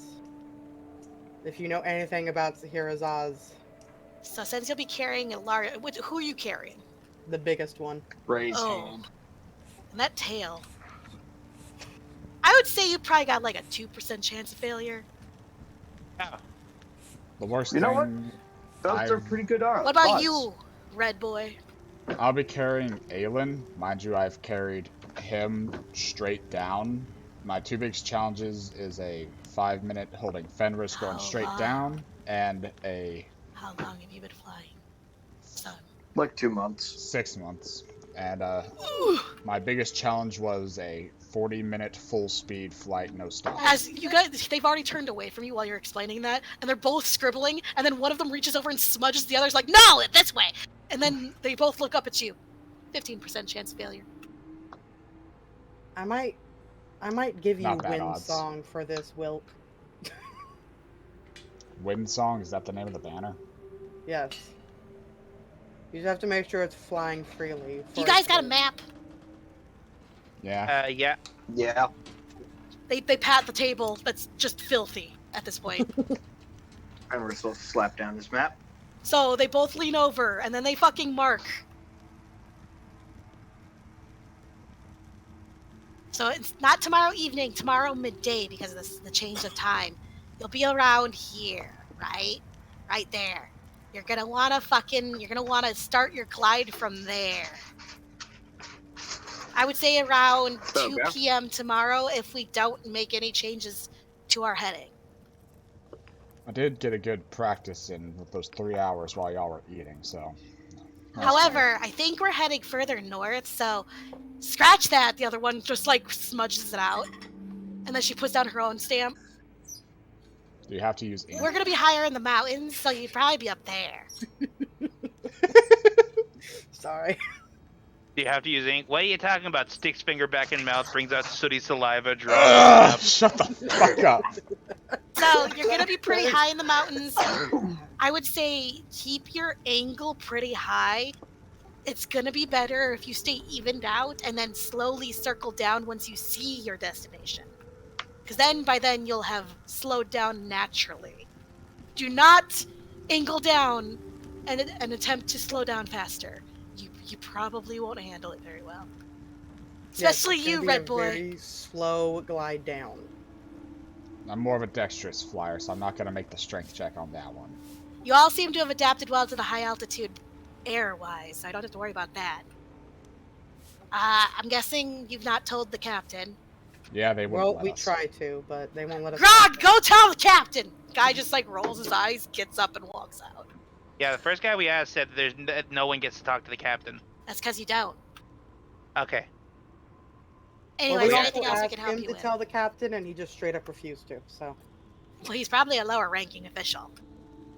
Then he should have gotten whoever was higher ranking and had, yeah, whatever. It's not his job.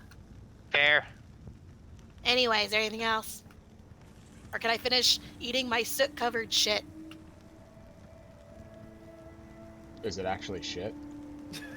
I don't know. She holds up the fucking piece of pizza that's stiff as cardboard and drops it, and it just clatters. You tell me. Like a stale Philly pretzel. Do you guys not have baths or something? Look, I'm straight off shift. I'm hungry. I'm gonna Ah. take a bath, then go to bed. No, Aahana, I understand. we have shared a meal while covered in the blood of like 3 separate species of monsters before. It's hilarious. Yeah, but I'm not upset about it when it happens. I can bitch if I want to. Well, I'm not saying you can. I was just wondering why you didn't take a bath first, but no, it makes sense. Fucking hungry. She takes a bite, and you hear the crack of the dried fucking pizza just snap in half. Anyway, what are you guys wanting to do now? Sounds about good. Sorry. I'm just entranced by the soot goblins eating fucking pizza jerky. Right? Little gremlins. You guys don't get to interact with gnomes that often.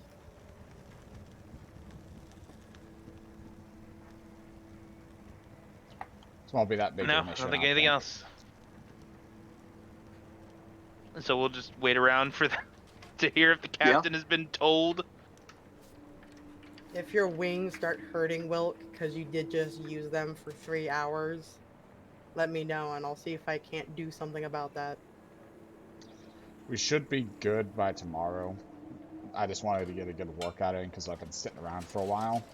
He's never glided like that before. I had to teach him some new shit. Are your wings sore? Only about as sore as we are after a mild fight. Yeah, but they usually start getting worse, like once you sleep and all that, so just let me know. I will. Yeah, I can Look also at you, help. little fledgling. She baps you on the head. Little fledgling. Who's my little fledgling? Ruffles your fur. You're For about just- to get a really hardcore lesson in gliding.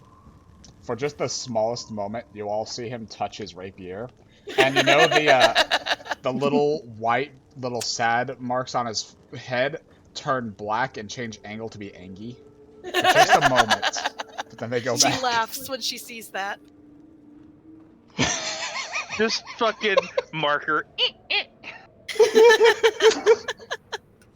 Get rid of him every once.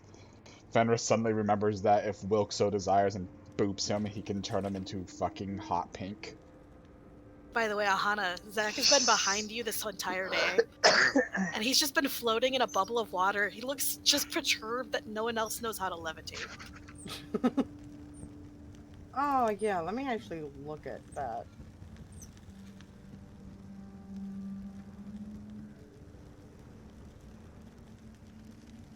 His levitation is just his normal speed.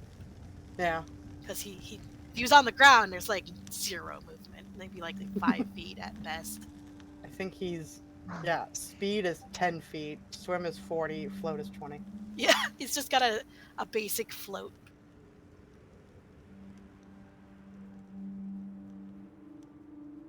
But yeah, if your sorry, if your wings are really sore tomorrow, I think me and Aahana could both help. I might not know about using my own wings, but I've had to help my Aunt Alkis a few times. I'm also giving you Windsong to wear tomorrow. Well, at that point, can I just jump? Well, you could. You need to practice! Baps you on the head again. It was a joke. I'm being funny. You could, but you also would I be want to left make this several clear to miles everyone. behind. I want to make this clear about everyone to Windsong. You don't take fall damage if you're the person wearing it. So even if like I were to fall and hit the ground and I was carrying Fenris, he would take fall damage. Well, I guess that means it works well while in the air. Not gonna hinder me having this, then. Switches it around. I seem to have a lot of wind resistance. You're gonna look gorgeous. I want it back after we land. That's fine. I'll only use the levitate if I drop Aelin. Please don't feckin' drop me. That's okay. it. Luson will It'll keep be you tied funny. to me. Don't worry. If he can't catch you when you drop, I can probably carry you and Lufa for a little bit. And of course, Aahana will be in the area as well, but she'll be distracted with Fenris. You Will know? you become smaller? She looked at Fenris. Nope. You know, Aelin, Hey? Lila's tugging on you. I think What? when you get a little bit stronger, I'm gonna evolve some wings. All right, Nice. we need to Seems go like kill it as would much be- shit as possible. Seems like it would be a very good thing to get. It would be a real handy thing to get, hey? And since I can already drag you around, I think I could fly with you too then. We could be like death from above. Yeah. He's got the image in his head of her carrying him around on his wings, and he's just letting arrow after arrow. Right? You know, I'm glad I didn't evolve the Eldronga past the nymph stage, so they can just kind of fly down. Well, I'll carry them down. Let's go, Dad. You. I swear I'm gonna turn back onto the airship if you don't calm down. Ah! Dead. Let's go! Softball pitches them off the ship. Alright, so what do you guys want to do until tonight's dinner? And then sleep. Mm. Or if you just want to skip to it. I'm partial to just skipping to it. I'm gonna switch a rune out for this just in case all hell breaks loose. Well, that's I'm tomorrow. equipping cold immunity. And I guess just sitting in the room and comforting Lufa. She's writing a lot of letters to Adrian. Hana's going to pray. Alright, roll your religion. She's gonna pray to Scheherazade to help everyone land well tomorrow. Yeah, I was gonna suggest the same. You feel confident. Well, she's always felt confident. Yes, you feel more confident. A prayer Yeah. for safe flights. If there isn't anything else, around 8 p.m. that evening, as the sun is setting, and it's been getting colder. In fact, there's frost on the metal. And, like, the metal is cold to the touch, though they managed to keep it decently warm down under. But you start hearing chanting. Oh no. You hear more chanting, and it gets louder and louder, and after a while you can make it out. They're chanting tomato pie. Oh god. In fact, the ship is bobbing slightly as people are apparently jumping up and down, chanting tomato pie. God, they really like their tomatoes, don't they? It's tomatoes. I guess they help fight sky scurvy. Or maybe they just like tomato pie. You guys are all smelling something that smells really interesting. Smelling a smelly smell. Oh my It god. smells good. I swear to god if this just turns out to be a goblin who created lasagna. Well, I guess we That's gotta probably go figure probably out just what tomato that's all pie. about. I'm willing to We try. look back there and it's fucking Beadle and Hollis cooking. What I'm was guessing there's a very long line to wait in to get into the mess So hall if right you now. guys are going out towards the fucking thing, and the ship is now bobbing slightly with every like clomp of shoes on the ground, you guys see a mosh pit inside of the fucking mess hall of people like dance jumping and screaming tomato pie. Well, the chefs get a good job, don't they? Oh crap, wrong one. You see, like above the fucking counter on the little overhang, there's a clock that's counting down. Oh god. And as it gets lower and lower, the chanting and bouncing and screaming gets more frenzied. Oh god. And then as it hits 0, an alarm goes off, and everyone just starts screaming. Just stares in awe, poked head out the door, just like, what the fuck? And slowly but surely, with a frenzied motion, people get tomato pies. And when I say you see them move past you, because they're not all gonna eat there, they can't all fit. But even the people that were like in the middle of sleeping have gotten up for this, and they're all carrying out individual, like personal pan-sized pies that smell good.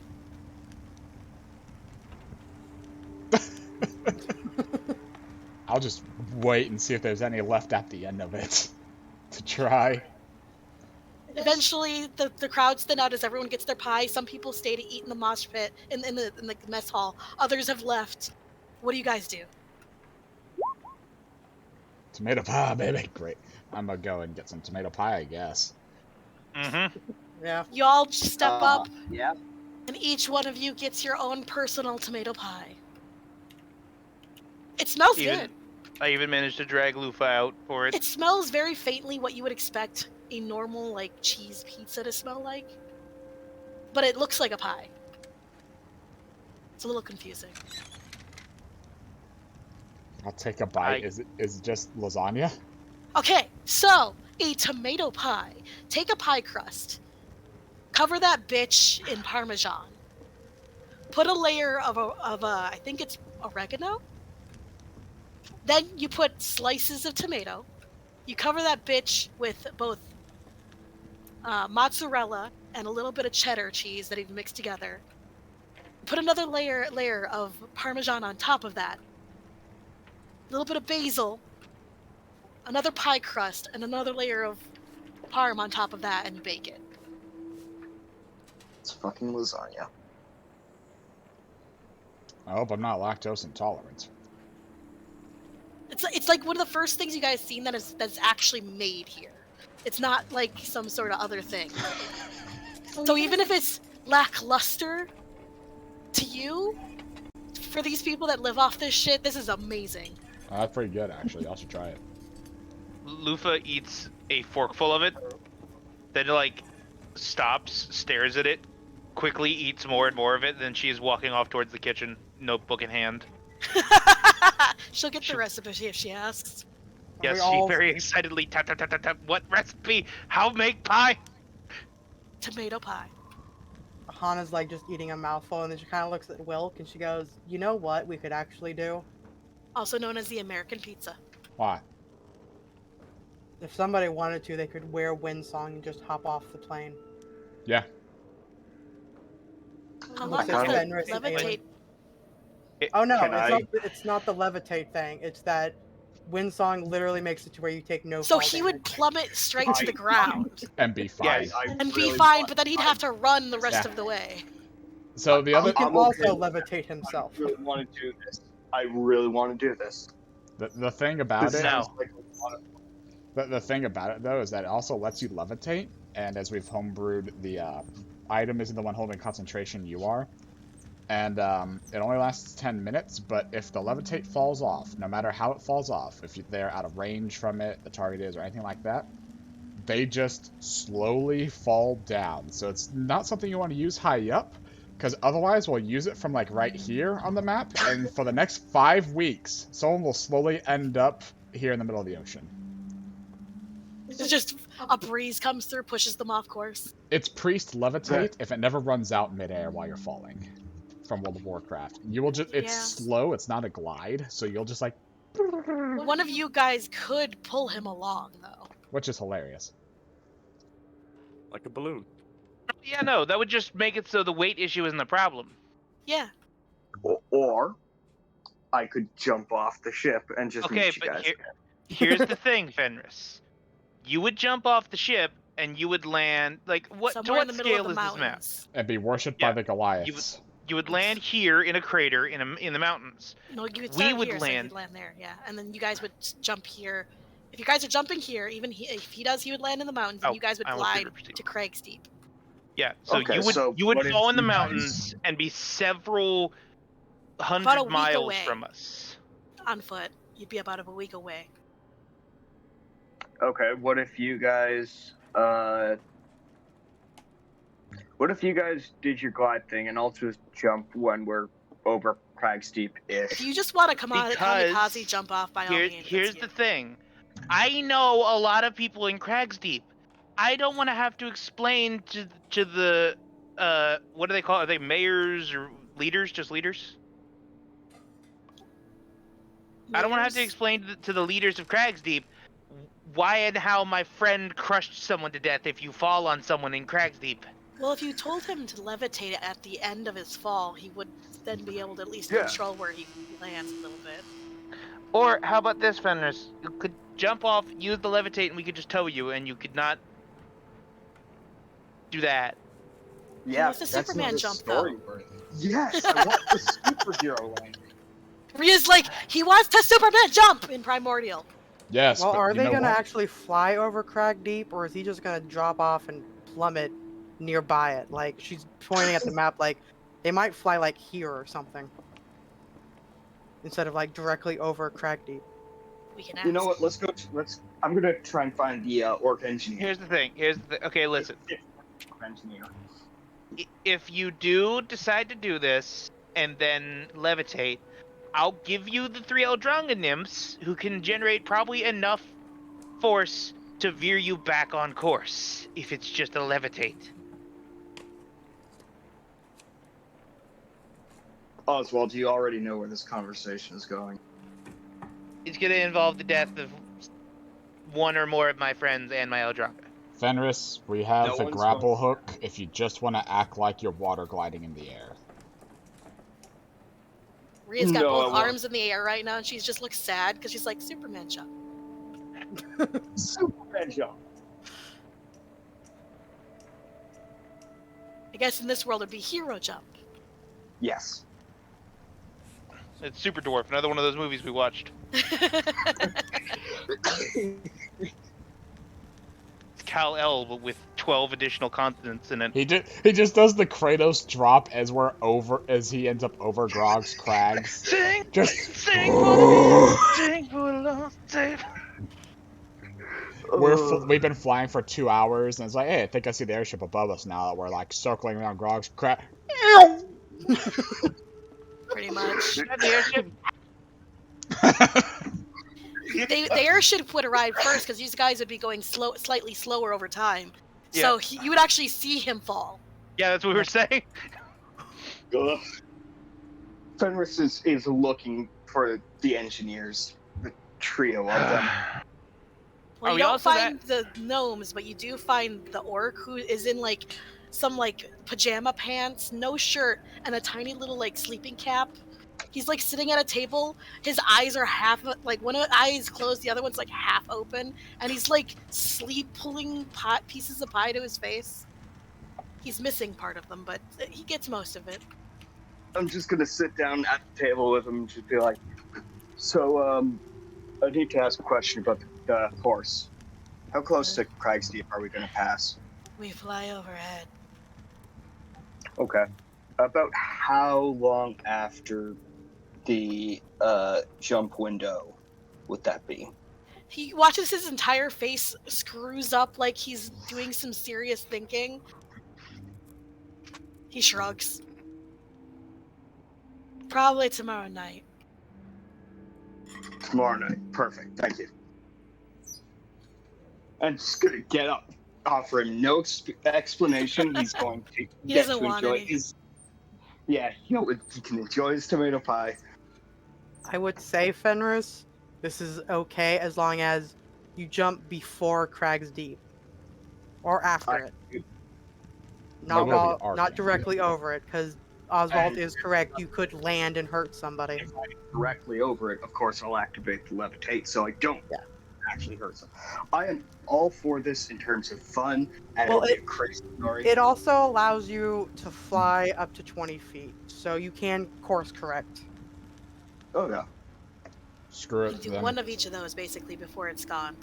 Oswald, your wings can't risk breaking. You want to hold Aelin, since you can literally glue him to you, and then me and Aahana can just do the normal glide down. I honestly don't think my wings can break.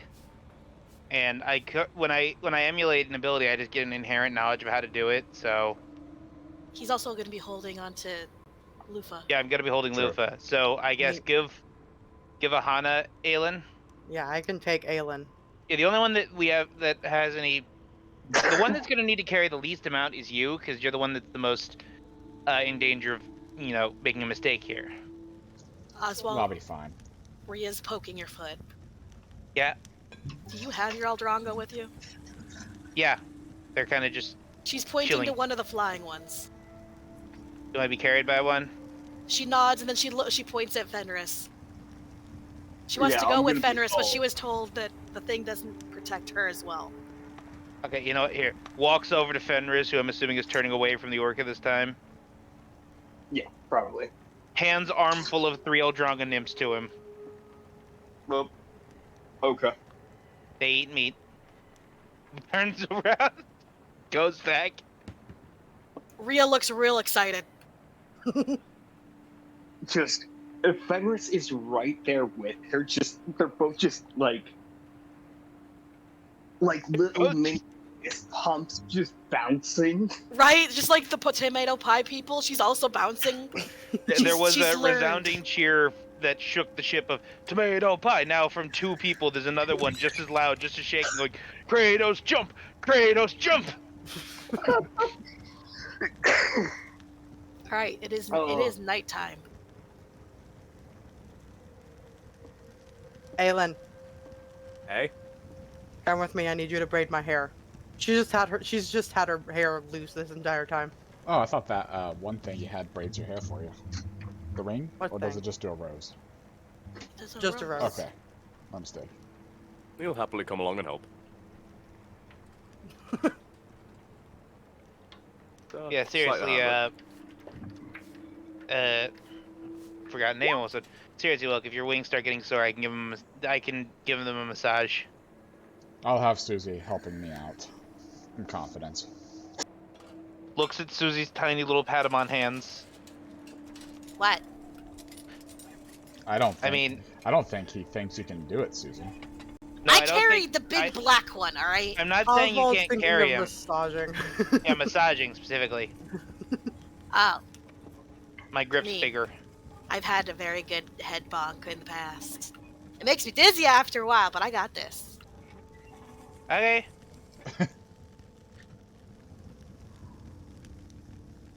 Okay, so I will be unattuning temporarily from the Windsong eclipse. doesn't need to be attuned. Yeah, you don't need to be attuned Oh, to it Windsong. doesn't. Yeah, it's one of Fuck, it those. does? It's really good, Fucking right? but that's why it only works for the person that's carrying it. It's got to be free flowing on your back, and it's you can only use those abilities once a day. And what a downside. You have to wear it as a sick ass cape. Not a cape. It's like you ever seen like a person wearing a banner, like an actual Oh yeah, like a flag on standard. their back? Yeah, Aahana had it flowing off her hair bun. you stuck the stick through it. It's fine. That would have had to hurt. Like you would tug on it like a lot. Have you ever had to like braid your hair a lot? Braiding No. hurts. Women just get really, really good with their hair, and the pain that comes with it. All right, so you guys going to sleep? Yes. Yes. All right. Eventually. Some of you more excited than others. Eventually, Everybody's you gonna do get all. dropped. You all do eventually go to sleep. Tonight, it seems to be uneventful. No dreams, no anything. Although, I wouldn't say completely uneventful because you are all awoken midnight because the humming of the engine ceases to happen. Oh, right. And you all, while you're not plummeting, you are awoken by the sudden lack of noise. Well, that's discerning. Oswald immediately gets in his oh shit predators stance. We must be in river. You we must be hear in the Riverside. sound of boots on metal running to and fro, a couple of shouting, alarm sounds. If anyone pokes their head out, there's someone literally in the corridor that's gonna like point at you and be like, "Stay inside." And we don't got windows or anything, do we? Nope. Yeah, Fenris would have stepped out and then been like told to leave, and you'd be like, "Fucking, can I help?" No. Stay back inside, sir. We got this. We're just over the dead zone. We still have the balloon. As soon as we're through it, the engines will start again. Okay, so we're just drifting over it. Yes. So as we enter the dead zone, I'm like reaching for like my just any magical item I have, like my rapier or something. Can I feel the magic on it? Your rapier is dimmer. It's like it was never glowing in the first place, but for some reason it looks dimmer. I try to like change the color of the bed sheets to like It black. doesn't work. It's outright incapable of using magic in these areas. Thinking intensifies, but he'll stay in his room for now. Eventually, you all hear the engine start back up, and the hum that had been a part of this entire trip up until this point returns, and it's deafening at first, before it slowly fades to the back. As you get accustomed to it, and you can basically return to sleep.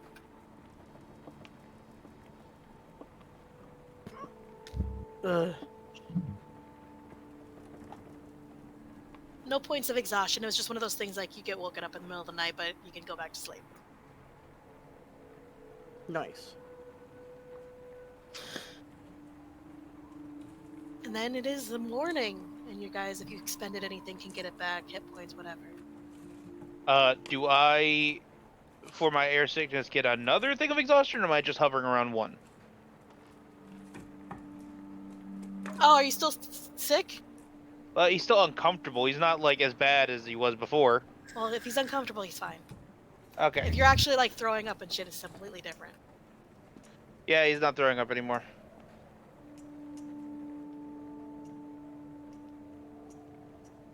When Aahana gets up, she's actually going to stop and look at Zach and be like, you know, I actually didn't think about asking any of y'all, but maybe you guys would know something.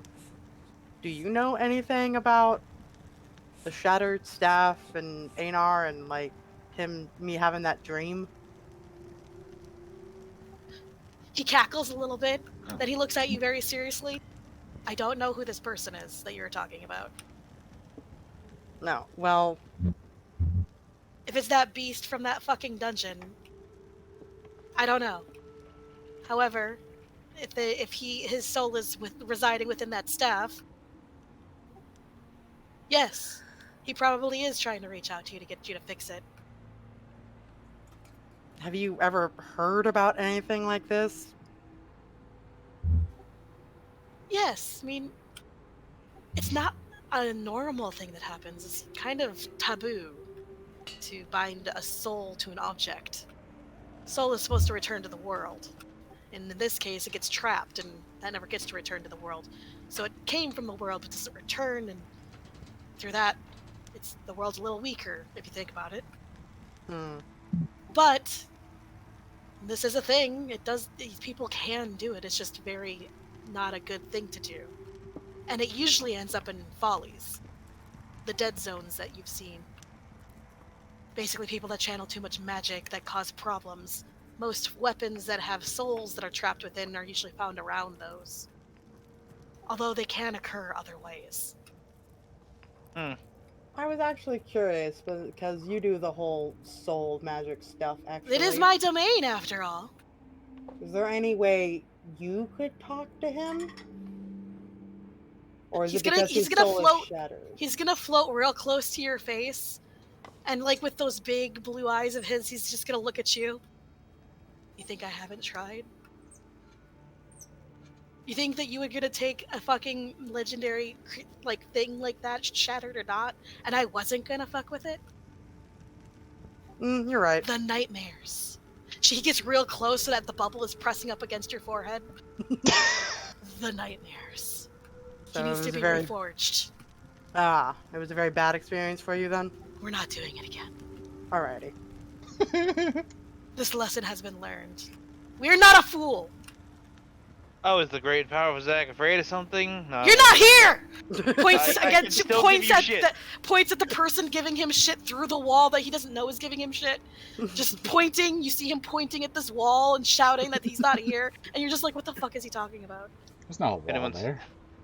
Everyone's the your fourth chat wall. span fool.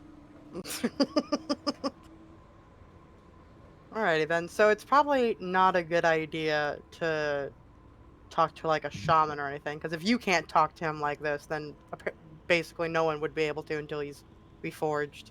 A weaker mind would be shattered along with it. Ugh, definitely not gonna do that then. His soul is in pieces. The poor thing's probably in pain. I wonder if I'll have any more dreams. If you do not touch the creature.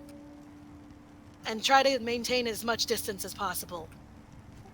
Okay. You may speak at it, but do not attempt to really communicate. We don't need your fragile little brain shattered either. I'm a little upset about the fragile, but I'm not gonna argue with you on it. Since I don't know Last much time about I the soul checked, world. you're not a fucking wizard, are you? No. Damn right. All I know so far is to get the unicorn horn. Yes. I need to find someone who could frickin' tell me how to fix this. I mean, haven't you already found one of those places with the people? Well, I mean, Wilk thinks we can try to go to the someplace, I forget what he called it, and talk to like the wolf spirit or I mean, another spirit. A spirit of nature probably could help with that. But didn't you already find a dwarf that was able to do things like this? Well, yeah. I mean, if I can get back up to Gardoon, I can ask them and see what, I need to like pay and all that. True enough. It's either that or, I mean, Wolf definitely could probably do that. Any spirit of nature could. Or At a least I would powerful know where wizard, to start. enchanter, probably of gnomish origin because they like to dabble in the soul and the binding of soul, even if they're not supposed to. Gnomish, you say? There's a reason they only live in one little area. She's gonna open up her journal. She's just literally writing this down. No one can stop the gnomes, so they kind of just let the gnomes do what they want as long as they stay to their little island. But yes, they are one of the few people that have been able to really harness what I guess they are calling it Magitech. I'll actually see if I can get up there or something then. It's down there. Down there, sorry. Like, pull out the map, I'll point it out. Pulls out map. And with a big splat of, like, his fucking tentacle, he points right there. 1 second. Aha! I see it in the mountains. Oh, that's pretty far away. Yeah, it is. I can still try. Anyway, what are the rest of you doing this morning? I'm trying to teach Rhea the words superhero landing. Okay. Subsequently, Roll bad for the your, knees. what was it, intelligence and her wisdom or something? Yeah, it was my intelligence or wisdom. Learning. Roll for reading Rainbow.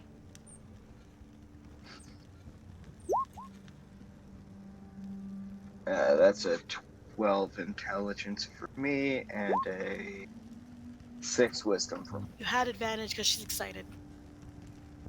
Okay. So now there's a tiny pebble creature running through the hall screaming, "Superhero landing!"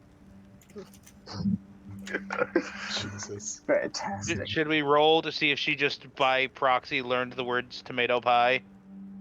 Yeah, actually roll her shit again. Okay. I would assume just her wisdom, yeah? Yeah. That's Tomato pie! Superhero landing with tomato pie! Banging on the doors as she goes by. No, Wake up! It's time for tomato pie! Oh no. Tomato pie!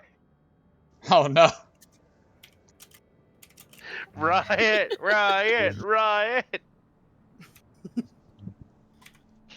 Does it actually start getting people to riot? No, because everyone else is downstairs for the most part. Okay, good.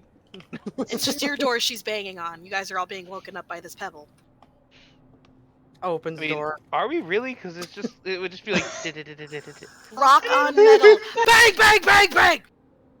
I thought they were wooden doors. I'm already up. No, they're metal. I'm awake. Thank you. I'm on the stone. Superhero landing! Both arms in the air, dashes back down the hall. Fenris is like sitting at the end of the hall watching her run up and down. This is easy as fuck to him. I'm on the stone to Kit, replying to her, like, be like, hey, yeah, we're about to go for a nice little flight. In response for the why, one of the targets in that mission that I'm on has some rather tomato pie, rather potent magic abilities, and I don't know his martial skills, but if I can take out one of his threats, it'd be very good to have some anti-magic. I might have to buy a scroll from you. What creature are you facing? And yeah, I can make scrolls. Wow. Not a lot, but I can make scrolls. How many do you need? And that's it for the day.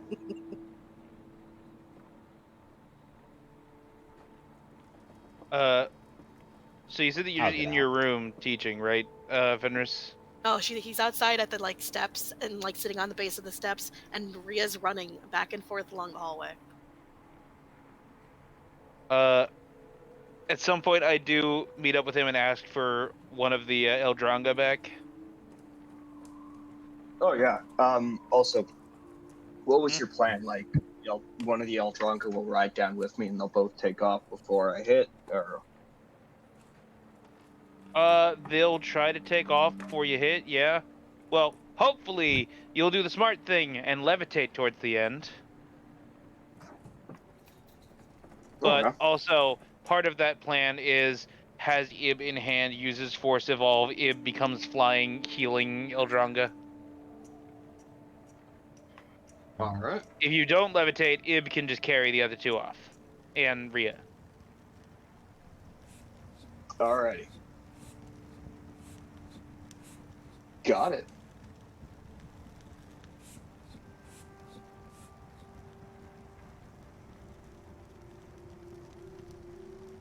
What are you guys doing this morning? Well, I still have like half my tomato pie, so I made a slice of that for breakfast. It's a personal tomato pie. You would have eaten it all. Oh, okay. I thought it was like a tin. It's not a big ass one.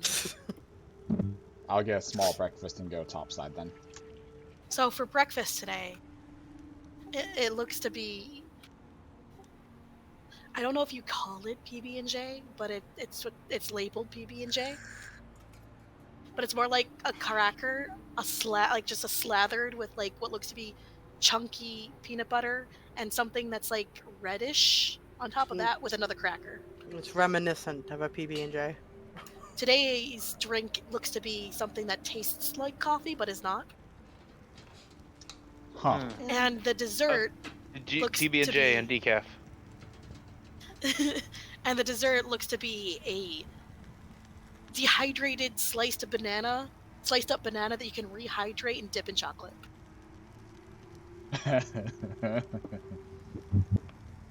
Like breakfast indeed. Lufa crunches on dehydrated banana pieces, makes mental note to figure out how to do this. I'm gonna go bug one of the engineers that may look the least busy if they have a spare set of goggles. He just stares at you. How much you willing to pay for my goggles? I'll give you 5 silver. 2 gold. Sorry. Copper. 1. A copper and 5 silver. 1 copper. 5 copper! Do you know how to haggle? I've had a long night, sir. I lean in. 5 silver and a ration. I show them we actually have dried good shit that isn't Garbo MRE stuff. It'd be on par with the tomato pie of their people. Just not cooked. Do you have any non-dehydrated bread? Yeah. What about fruit? No fruit. You do have fish jerky and regular jerky. Some nuts and stuff. Are you just saying all this in the mess hall? Yeah.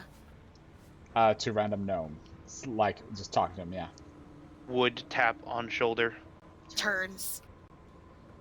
The tapping Wilk on the shoulder, not the other one. Yeah. I'll look. What is it, Lufa? Grabs in bag. Long wood arm, hands apple. Take apple. The Offer. fucking gnome's eyes light up, and like the fucking goggles are already in your hand, and he's trying to grab the apple. Sweet. I'm going to, like, edit these goggles so that I can half-ass wear them to keep my eyes from freezing over in the cold winter. Good luck. Roll me sleight of hand. It's a gnome. As well as intelligence. What do I want Susie's help on? Intelligence or sleight of hand? I'm gonna roll a regular sleight of hand and get Susie's help on the intelligence. That's, yeah, nice. 18. And advantage intelligence with her help. Nat 20. Yeah.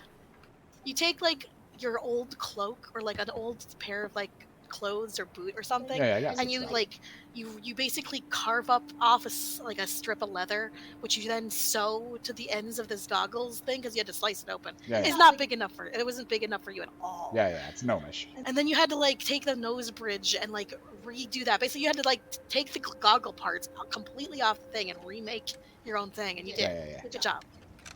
Perfect. The only reason you're able to do shit like this is because of your subclass. Fuck you.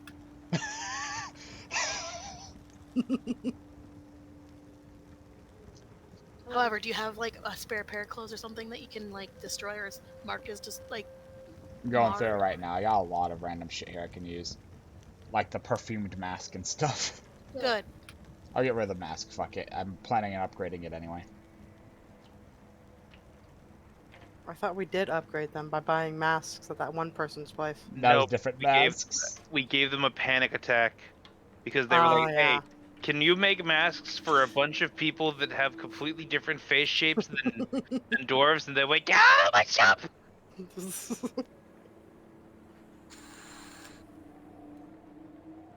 By the way, Rhea is currently riding around on an Eldronga. Perfect. Turn off. Let me see which They're one. small dog size, so she's smaller than that.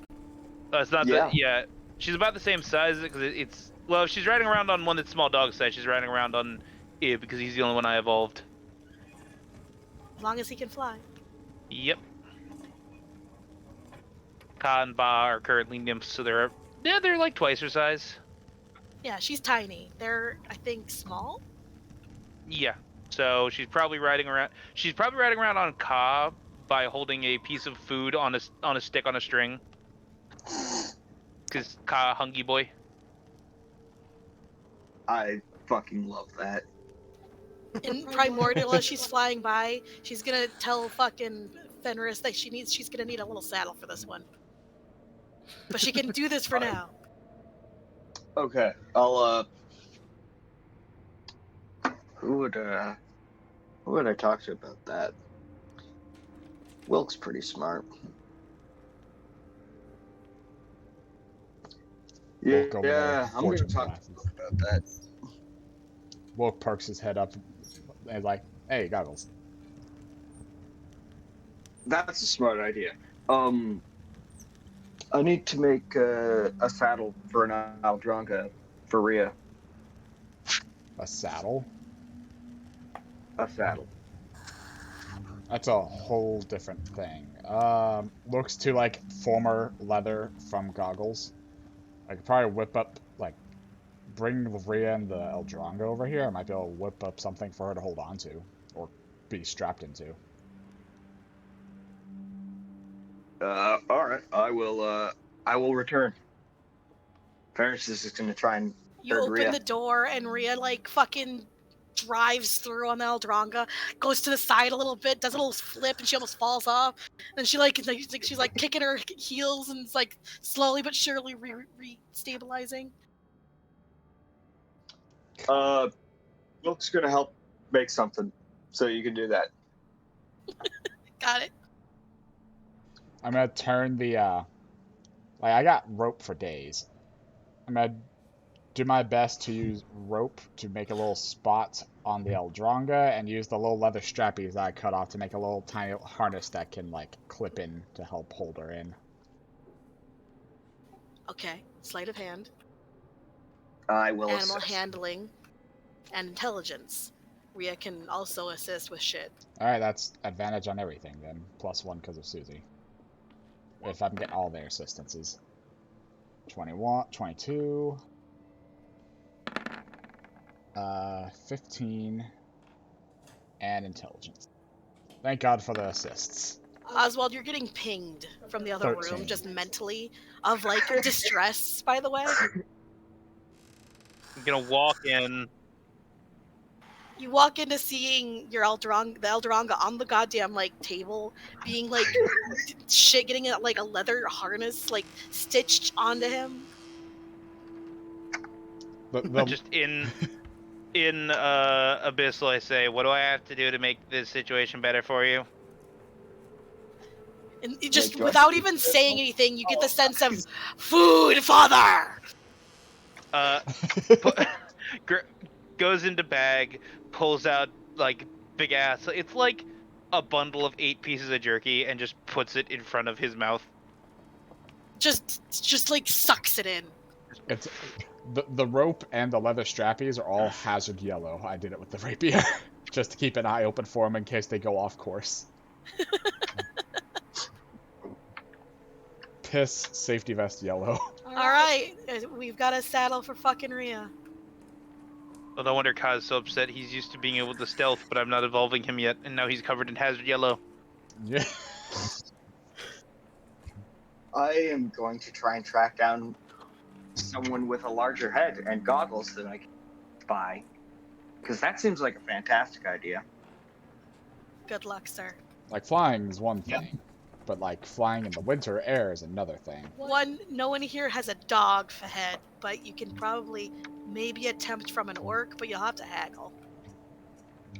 It's his Okay, goddamn I'll haggle. goggles. Yeah. Huh. 5 copper. My copper? 5 copper. These are my work goggles. They're lucky. 3 copper. His eyes narrow and he leans in. 4 copper. Deal. All right, he gives it to you. Aahana over there like, I'm literally part snake. Second set of eyelids closes. I'm fucking fine. Lufa over here, like, you guys have... me and Aahana over here, like, you guys need goggles for your eyes? Lufa, you have eyes? Can't you technically talk to Lufa now too? Yes, Yeah. I can. I'm having to explain to her very thoroughly that no, I'm not turning into a horrible, disgusting bird from the sky. Please just do whatever you can to close your eyes for Your this whole blind thing. To not... Because if she doesn't... She's going to have to make a wisdom check to not start moonfiring us. She's seen us fly. We're fine. You're the one that's too bird-like. You guys look like birds. It's literally a fucking built-in Yes, innate response to those creatures that bird things get destroyed. She's smart enough to not attack you guys when you guys are flying, but when she is in the air alongside us, it's gonna start triggering some shit. So You are saying, yeah, I dropped a metal bowl around you. You didn't have a PTSD flashback before, so you won't have one now. Now that I'm setting off a grenade next to you. You're going first, motherfucker. You talk as if she doesn't have range. Wilk Looks like to we're getting help closer. modify gloves Modify. or goggles. I mean, yours look easier to modify than mine. You might just have to extend the nose Yeah. a bit. I would have said I'd use that leather. Hold on, let me... Do you got, like, your old perfume mask? Yeah. I can use that to extend it as a padding on the nose bridge for us. Okay. So, Down the middle of the bridge of the goggles, then, like, hook it into the other smaller sections of the mask so it fastens on the muzzle using the mask and, like... Sleight of why not? hand. Yeah.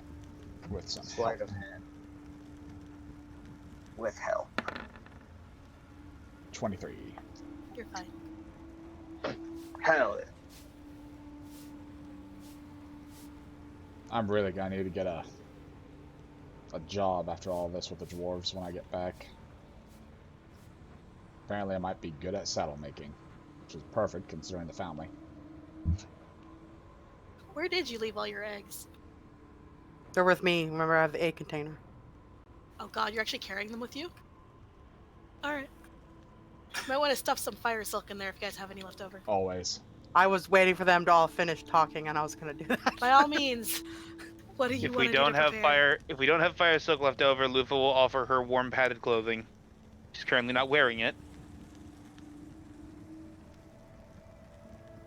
Well, I was gonna use the fire silk blanket, but if people would rather I use the clothing, I'll use that. No, I mean, she said it would offer if you were having problems, but if you can wrap it in a blanket, by all means. That's probably Yeah. better. She's gonna take it off, set it down, and she just wraps the blanket around it as much as she can. Does then Aelin have anything Buckles it fire back silk? on. He has his fucking blanket. Yep, Aelin still has his blanket. So a He's blanket, gonna and cocoon up. you're gonna hope that it doesn't fly off due to wind resistance. Elven burrito. Aahana. If I'm you gonna open the swaddle door, him. you actually see Lila like currently burrito-fying him. Have you guys seen the videos of like the mother who like swaddles the baby onto her with the blanket? That's what Aahana's gonna do with Aelin. I was gonna So you suggest. can like slither into the fucking room since it's getting close to the time and help Lila basically. I was gonna suggest if you needed Lila's some, resistant to cold, she's fine. some help, I could use Luson to strap you to him.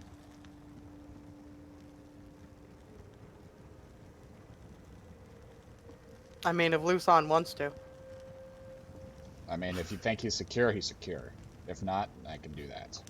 Are you prepared for this, Aelin? I doubt it's going to be that fun for you. Just close my eyes and pretend it's not happening. Might want to cover your face. She slaps your face. What Glances you're down gonna at the do blanket. is you're gonna climb onto my back and wrap your legs around me, real quick. Glances down at the blanket. Wriggles a little. Lila lifts you up and puts her on Aahana's back and holds her there. Holds him there. Because he's There a we burrito are. right now. She's gonna pull out some of the blanket. She's just gonna pull it around her and she's gonna knot it in front of her. Alright.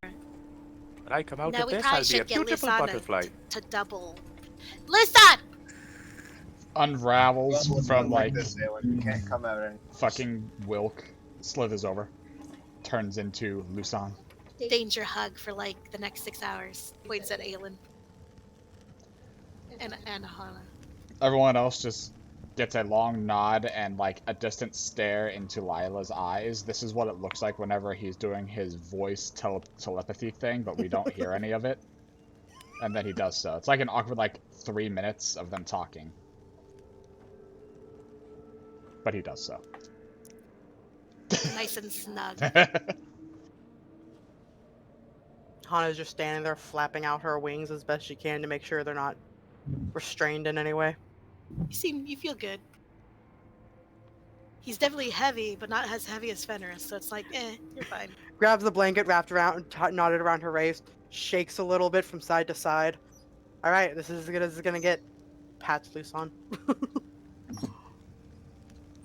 It looks like it might be time if you guys have been using Aelin to keep track of time. So long as Aelin isn't lying, Oh, it Aelin is is telling time the to truth. leave. Just gonna make sure to go over with Fenris before we leave. Like, just because the Eldronga can die and come back, and yes, it's the same ones, please don't think they're expendable, because dying fucking hurts, and I'm tired of hearing them complain about it. Oh, little bitch baby time dying. Noted, but I had no intention of letting them die. I'm just making sure, considering you're jumping from a airship. Everyone seems to think Can that just I ask about the airship? Are What's the that? engines on the bottom of the back? Yeah. But And, like, are inside they- still. Yeah, no, but are they like on the bottom of the back? And if I were to like fall off the back, would I be at risk of getting in, hitting them or anything? I was should I- just going off the sides. Yeah, I was. There's that a was what I was giant gonna say. propeller in the back, so. The back or the sides. Okay. Hana's just gonna go up the stairs.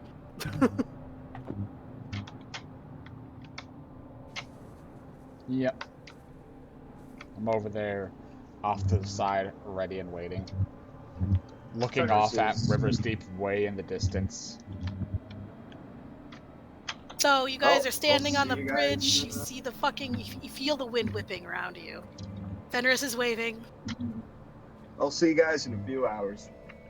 See ya. Don't have too much fun. If you end up No falling off promise. course and crashing into some Goliath village in the mountains, at least become their god. I will certainly try. Oh, didn't mean to click that. Sorry. What the fuck? Dex save boost, class, zombie, troglodyte. Just got me off guard. Last resort from Yeah. zombie troglodyte. Yeah. Aahana's just gonna climb up on the railing as best she can, and then just try and like spring off as best she can to get as far away from the First side of thing the you airship. feel is it's bracing. Your face is very cold, and the wind whipping against it doesn't make it any better. And you're like, maybe scarf would have been a good idea. As you fall, as you basically like leap off and like wings spread and you start soaring. Are you going next then? Yep, once I feel like the airspace is cleared enough. And just out of amusement, watching the people watching us do this fuckery, I shall do so as well. Goggles ready and everything. Wings out, let's go. With Susie just on my back between my shoulders. The wind is deafening. Your nose is cold. Yeah. Your ears hurt. But you're flying alongside the ship. But slowly and ever so slightly, it's pulling ahead. You can see below you the mountain peaks of this smaller mountain range that like goes into the larger one behind you. Yeah. You see behind you the propellers getting closer, so you move to the side more. And after a while, you see it sort of the ship just get past you. And immediately, the wind from the propellers grabs you, and you weren't expecting that. Dex save.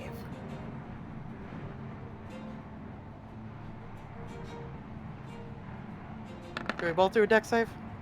Nah, you're 25. more vetted. You manage. You got Susie sort of like just flapping beside you, and like somehow holding on to this giant fucking pink, like, squid dog, who's just like hanging there like a dog that's been fucking like punished, basically. I will say, if no one did it, I'm gonna let her use one of my fire soak blankets since I'm in fire soak armor. Oh, she's fine. Yeah. She's resistant to the cold, but still. She's fine. She's tentacles flying behind her. You can see her beak for once. Susie, like? Sorry, Emma, didn't mean to frighten you. I'm just imagining Zach is just levitating himself to Kraigdeep.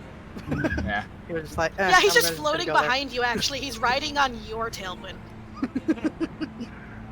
Once I catch sight of Aahana, I'm follow suit with her next, knowing that I've cleared airspace and I don't want to get blasted by once fucking Oswald takes off. All right. So, So, what's up? Go ahead. I was gonna say, so I guess I'm next. Yep. I'll leap off the side, holding on tightly to Lufa, who's been lashed to me with the magic rainbow rope.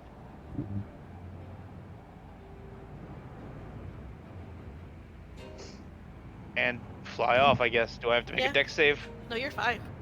Okay. Like I said, your wings aren't in a thing. It's magic. I don't know. Yep.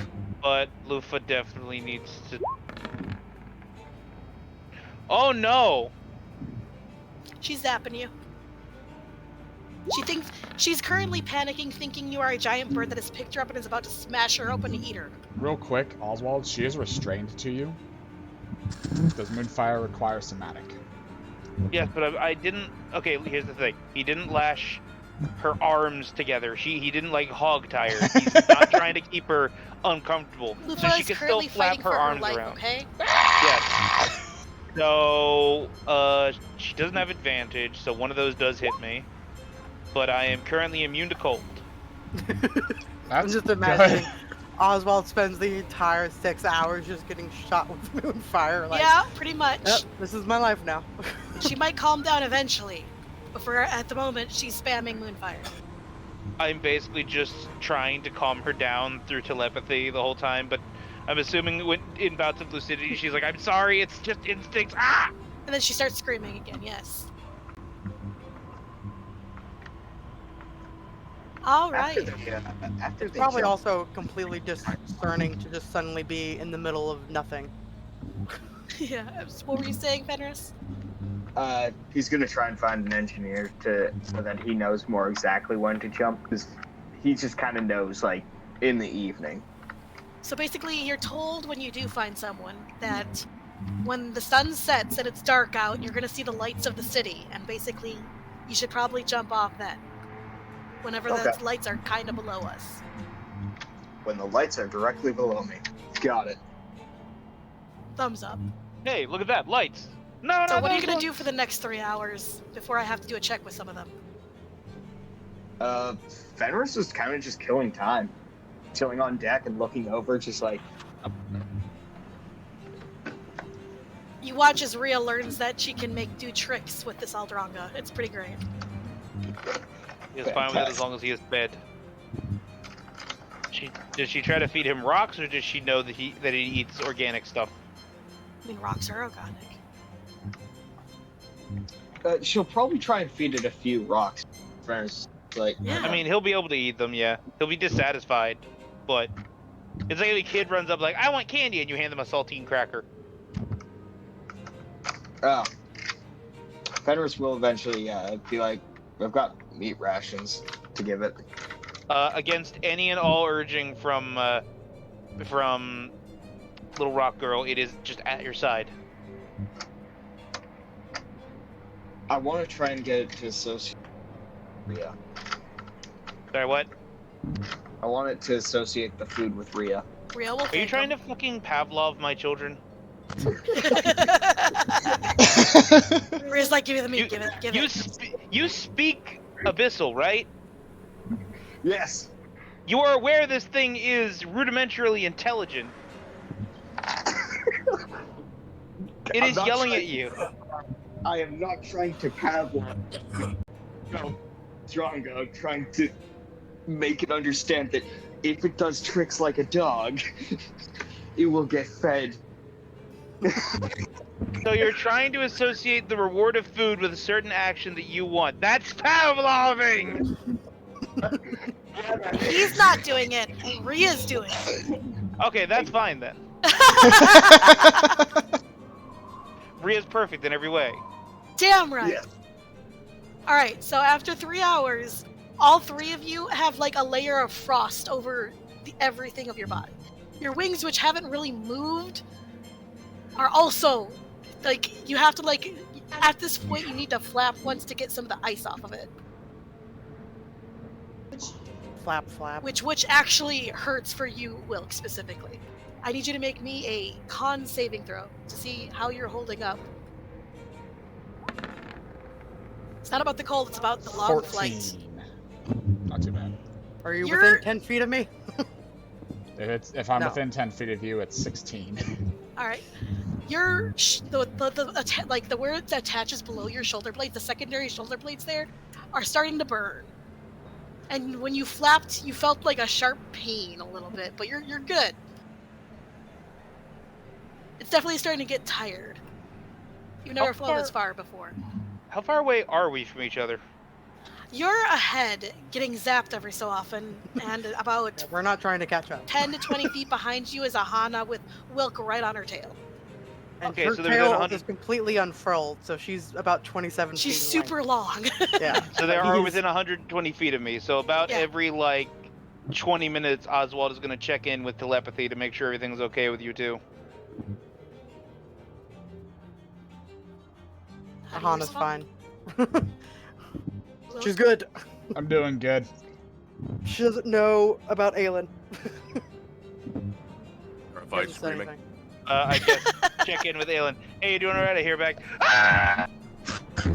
That is exactly it, yes. He's completely wrapped up in a blanket. He can't even see. He made this worse He for can himself. feel it though. Yeah, no, I'm saying he made it worse for himself. First time I check with Aahana, it's like, yeah, everything's fine. I'm hearing some weird noise though. Oh, what? Oh, really? And third person view, you just hear, Yeah, you guys just can't hear anything aside from the wind blowing. Wilk, your ears have gone numb a while ago. Oh yeah, they're pinned back to protect the actual inner ear. I'm just glad I have like everything else going. I'm resistant to cold and all that. At this point, the fucking ship is like half the size it used to be because it's that far ahead of you. Yeah. And that means you guys are like... If I start getting too uncomfortable, I'm going to cast a prestidigitation spell to warm either my face or my wings for a time. Relief. And maybe pop some aspirin. Brought snacks on this flight. You look over and you see fucking Susie doing barrel rolls with a limp Lila. You don't know what happened, but she's now like fully limp, like she passed out. Like, Foaming at the beak. Eyes are just like little swirls. I'll start moving Zach's laughing his ass off. closer towards Aahana and Zach to a point with Susie. I'm staying back and above just so that I can catch not only the windbreak and take turns if I have to, like fucking geese do, but to also help each other out and stay in contact in case I don't know where I end up going. Alright. It'll be another 3 hours. Fenris. Yeah. It's pitch black outside. You're starting to get, like, it's been a long enough time that you've been outside that you're actually starting to feel the cold.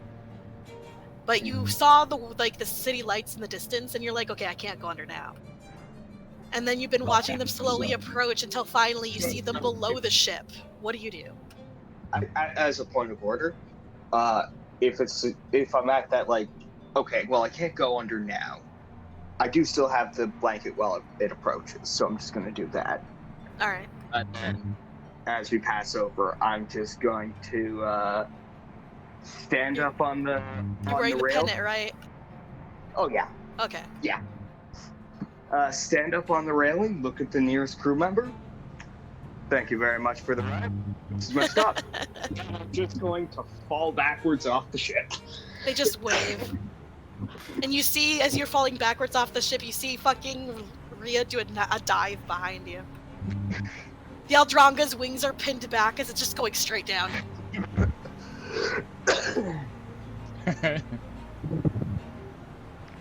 Oh, fantastic. Getting Empyrean flashbacks.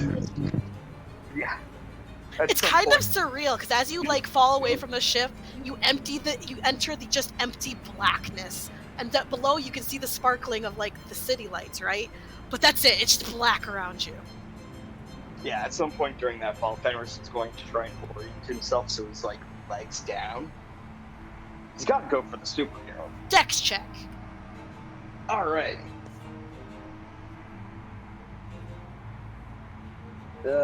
Dex. Not great at it. That's okay. 17. You managed to orient yourself. Now to the others that have been flying.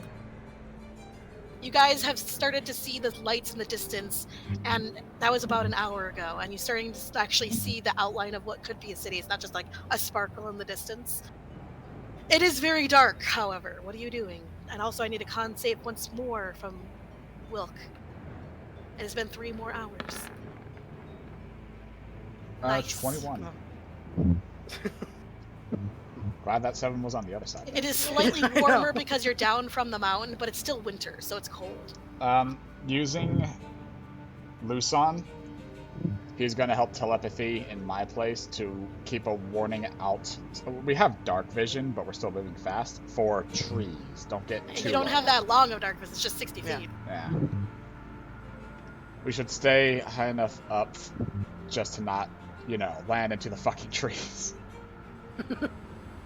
We can circle down once we're over the lights. Sounds good. Yeah. So none of you are bringing out any lights or anything? Let's see if I Trying have to that see if I prepared. have anything. I don't really have anything. I mean, Susie's always glowing a bit, but I think I do have Solus prepared. Let's see. Nope, that's the one I turned off.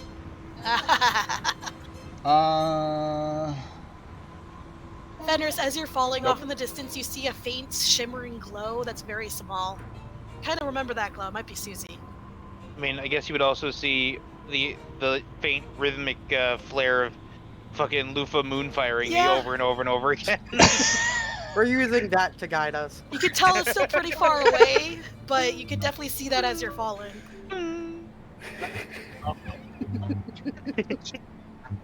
The sky like fireworks. You should probably say that again and get closer to your mic. I apologize, I couldn't hear half of it. Oh, can I send off like 2 harmless eldritch blasts, like fireworks? Sure. Just aim towards the sky. Yep. You guys both see a purple beam of light just sort of like streak towards the sky twice. That's hilarious. Like, mentally, shit, that might be a dragon. Oh, wait, it's been long enough. I think that's Fenris. And with that,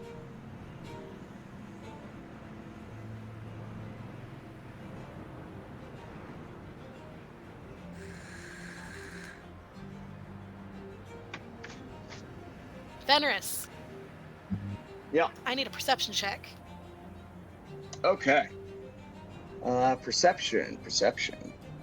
Vision based, I assume. Yep. 20. You can't hear shit. Throw your way to the ground, With boy. a 25, you're starting to see streets and street lamps. You're thinking, you're looking like you're going to land around here, and you're not sure about that. Where do you want to land, and what do you want to do? Sorry, let me just zoom out a little bit. It's time to make those decisions. Can you ping that again? Okay, around the city square? I would... City square seems like a great place to make an entrance. You say that at first, and then you start seeing movement down there. Probably not good. Let's aim closer to over here. Just before the tree line. Oh, down by the farms down here? Yeah. Alright, so I would suggest firing off the pennant fly.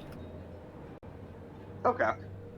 And you would start angling towards that direction with the pennant, like, you're no longer falling straight down, you now have full control over where you're going.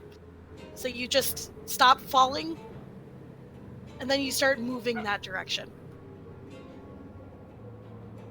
And you have Rhea basically doing circles around you. Yeah. Dual Dronga helping you go in whatever direction you need to. And then you hear behind you the sound of, like, wind rushing over fucking, because you're no longer moving very fast, so you can actually hear the sound of something moving fast through the skies behind you. And that's when you turn to see the other 3 also flying in behind you. You guys are still going pretty fast, but you're doing a slow sort of dive over the town. You're angling down more, and you're gonna then be doing a slow circle perception check to see if you can spot Fenris.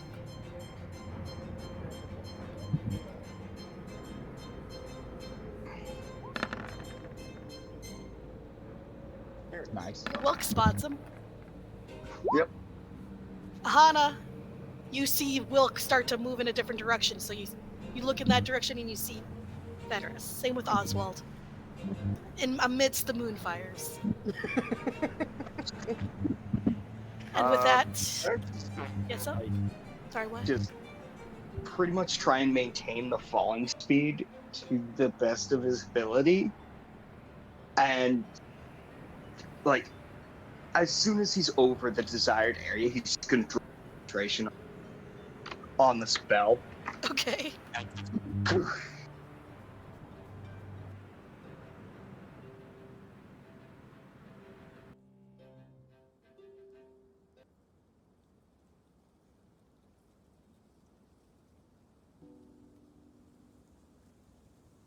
Try to find things.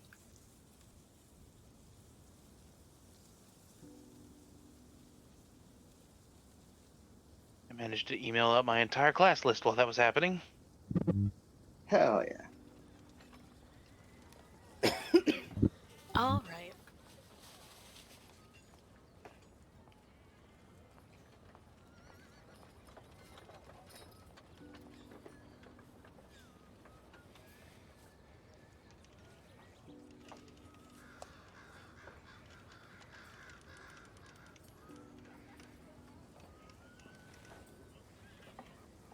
Okay, let me see. Where are we?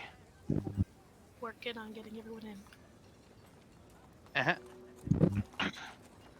Again, let's just everyone give, while she's doing that, everyone give a hand to Raph for making this fucking map. I should probably show it on the stream a little bit better. Round of applause. Man, it's actually really nice. Yeah, actually, I didn't have to edit this one all that much. The other one's got a few edits, filled out more, but I did really good with this one. I guess demonic hell noises are the best you're gonna get as far as applause goes from Demo. Oh, good, you all heard that too. Yeah, Everyone we did. give him a round of applause and from Demo to I figured you guys would like to be able to move around independently, so I decided, you know, this'll work.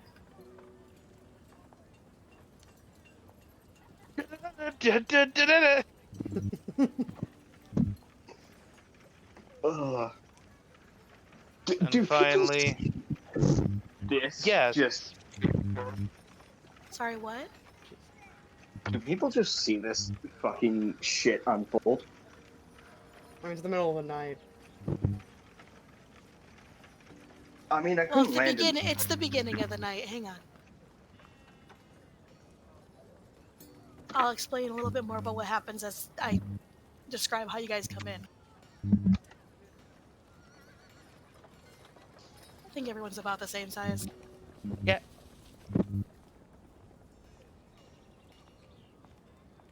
Hey. Alright. So, you all come to a landing. Fucking Fenris falls and with lands in a crouch with his fist in the ground. There's a fucking cracking noise as you actually break through a little bit of the pavement here, causing a little bit of damage to this city road. And then you have fucking Rhea zipping around you as everyone else sort of glides in and comes to a stop. Oswald, you note that you are right next to that creepy abandoned farmstead over here. Good thing we chose here, Land. No one goes over here. Why not? Also, no one's Buying Aelin from her. turns to you as he's talking. Oh, no one knows who owns it, so we just kind of abandoned. Lufa, we're on the ground. Lufa. I take her off of me and I put her down. She's mimicking breathing heavy for a second, and then She's also exhausted, by the way. one more. I feel like that one was personal. Of course, she would only roll crits when she can't hurt me. Prefer that over the running part, but my wings are stiff as hell. Yeah, you're sore. You can feel how fucked up your back is now. There's some muscles there that you didn't even know you had. Yeah, you're probably gonna want to worm them up. Yeah, prestidigitating them warmer. By the way, try not to be too overly magical here, looking around as he does so. They aren't gonna hate us for it, but... Is Satan talking in my ear? Is that Demo? It's Demo. Okay. Okay, what? I didn't say anything. I know. There's some We noise. are hearing. It sounds a lot like a mic being dragged against a leather couch. The fuck? Feels like one of those bad, wants to pretend it's a 70s VHS horror film games. What it actually sounds like is, have you ever plugged in an aux cord and then touched the other end of the aux cord Yeah. to anything other than the speaker, and you just hear an electronic buzz? It sounds like that. Yeah. Is anything touching your microphone that's conductive? Nothing. It's all good. It's just the machine spirits. Did you guys want to go for one more hour? Or did you guys want to end it here? I'm fine going for more. I'm good if everybody else is. I'm also happy. Yearly. And... Oh, what's up, Pinky? I mean, we can go another hour. It's just that's grating. That might The be only words I pretty heard from Demo were early tomorrow. Would you like to repeat that? I have work early tomorrow. So we should just end it here. Yeah. We also Are you might good with need to that, just Hatter? end it because of the mic problems.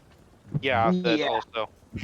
I will have a permanent situation set up next week. Alright. Are you good, Hatter?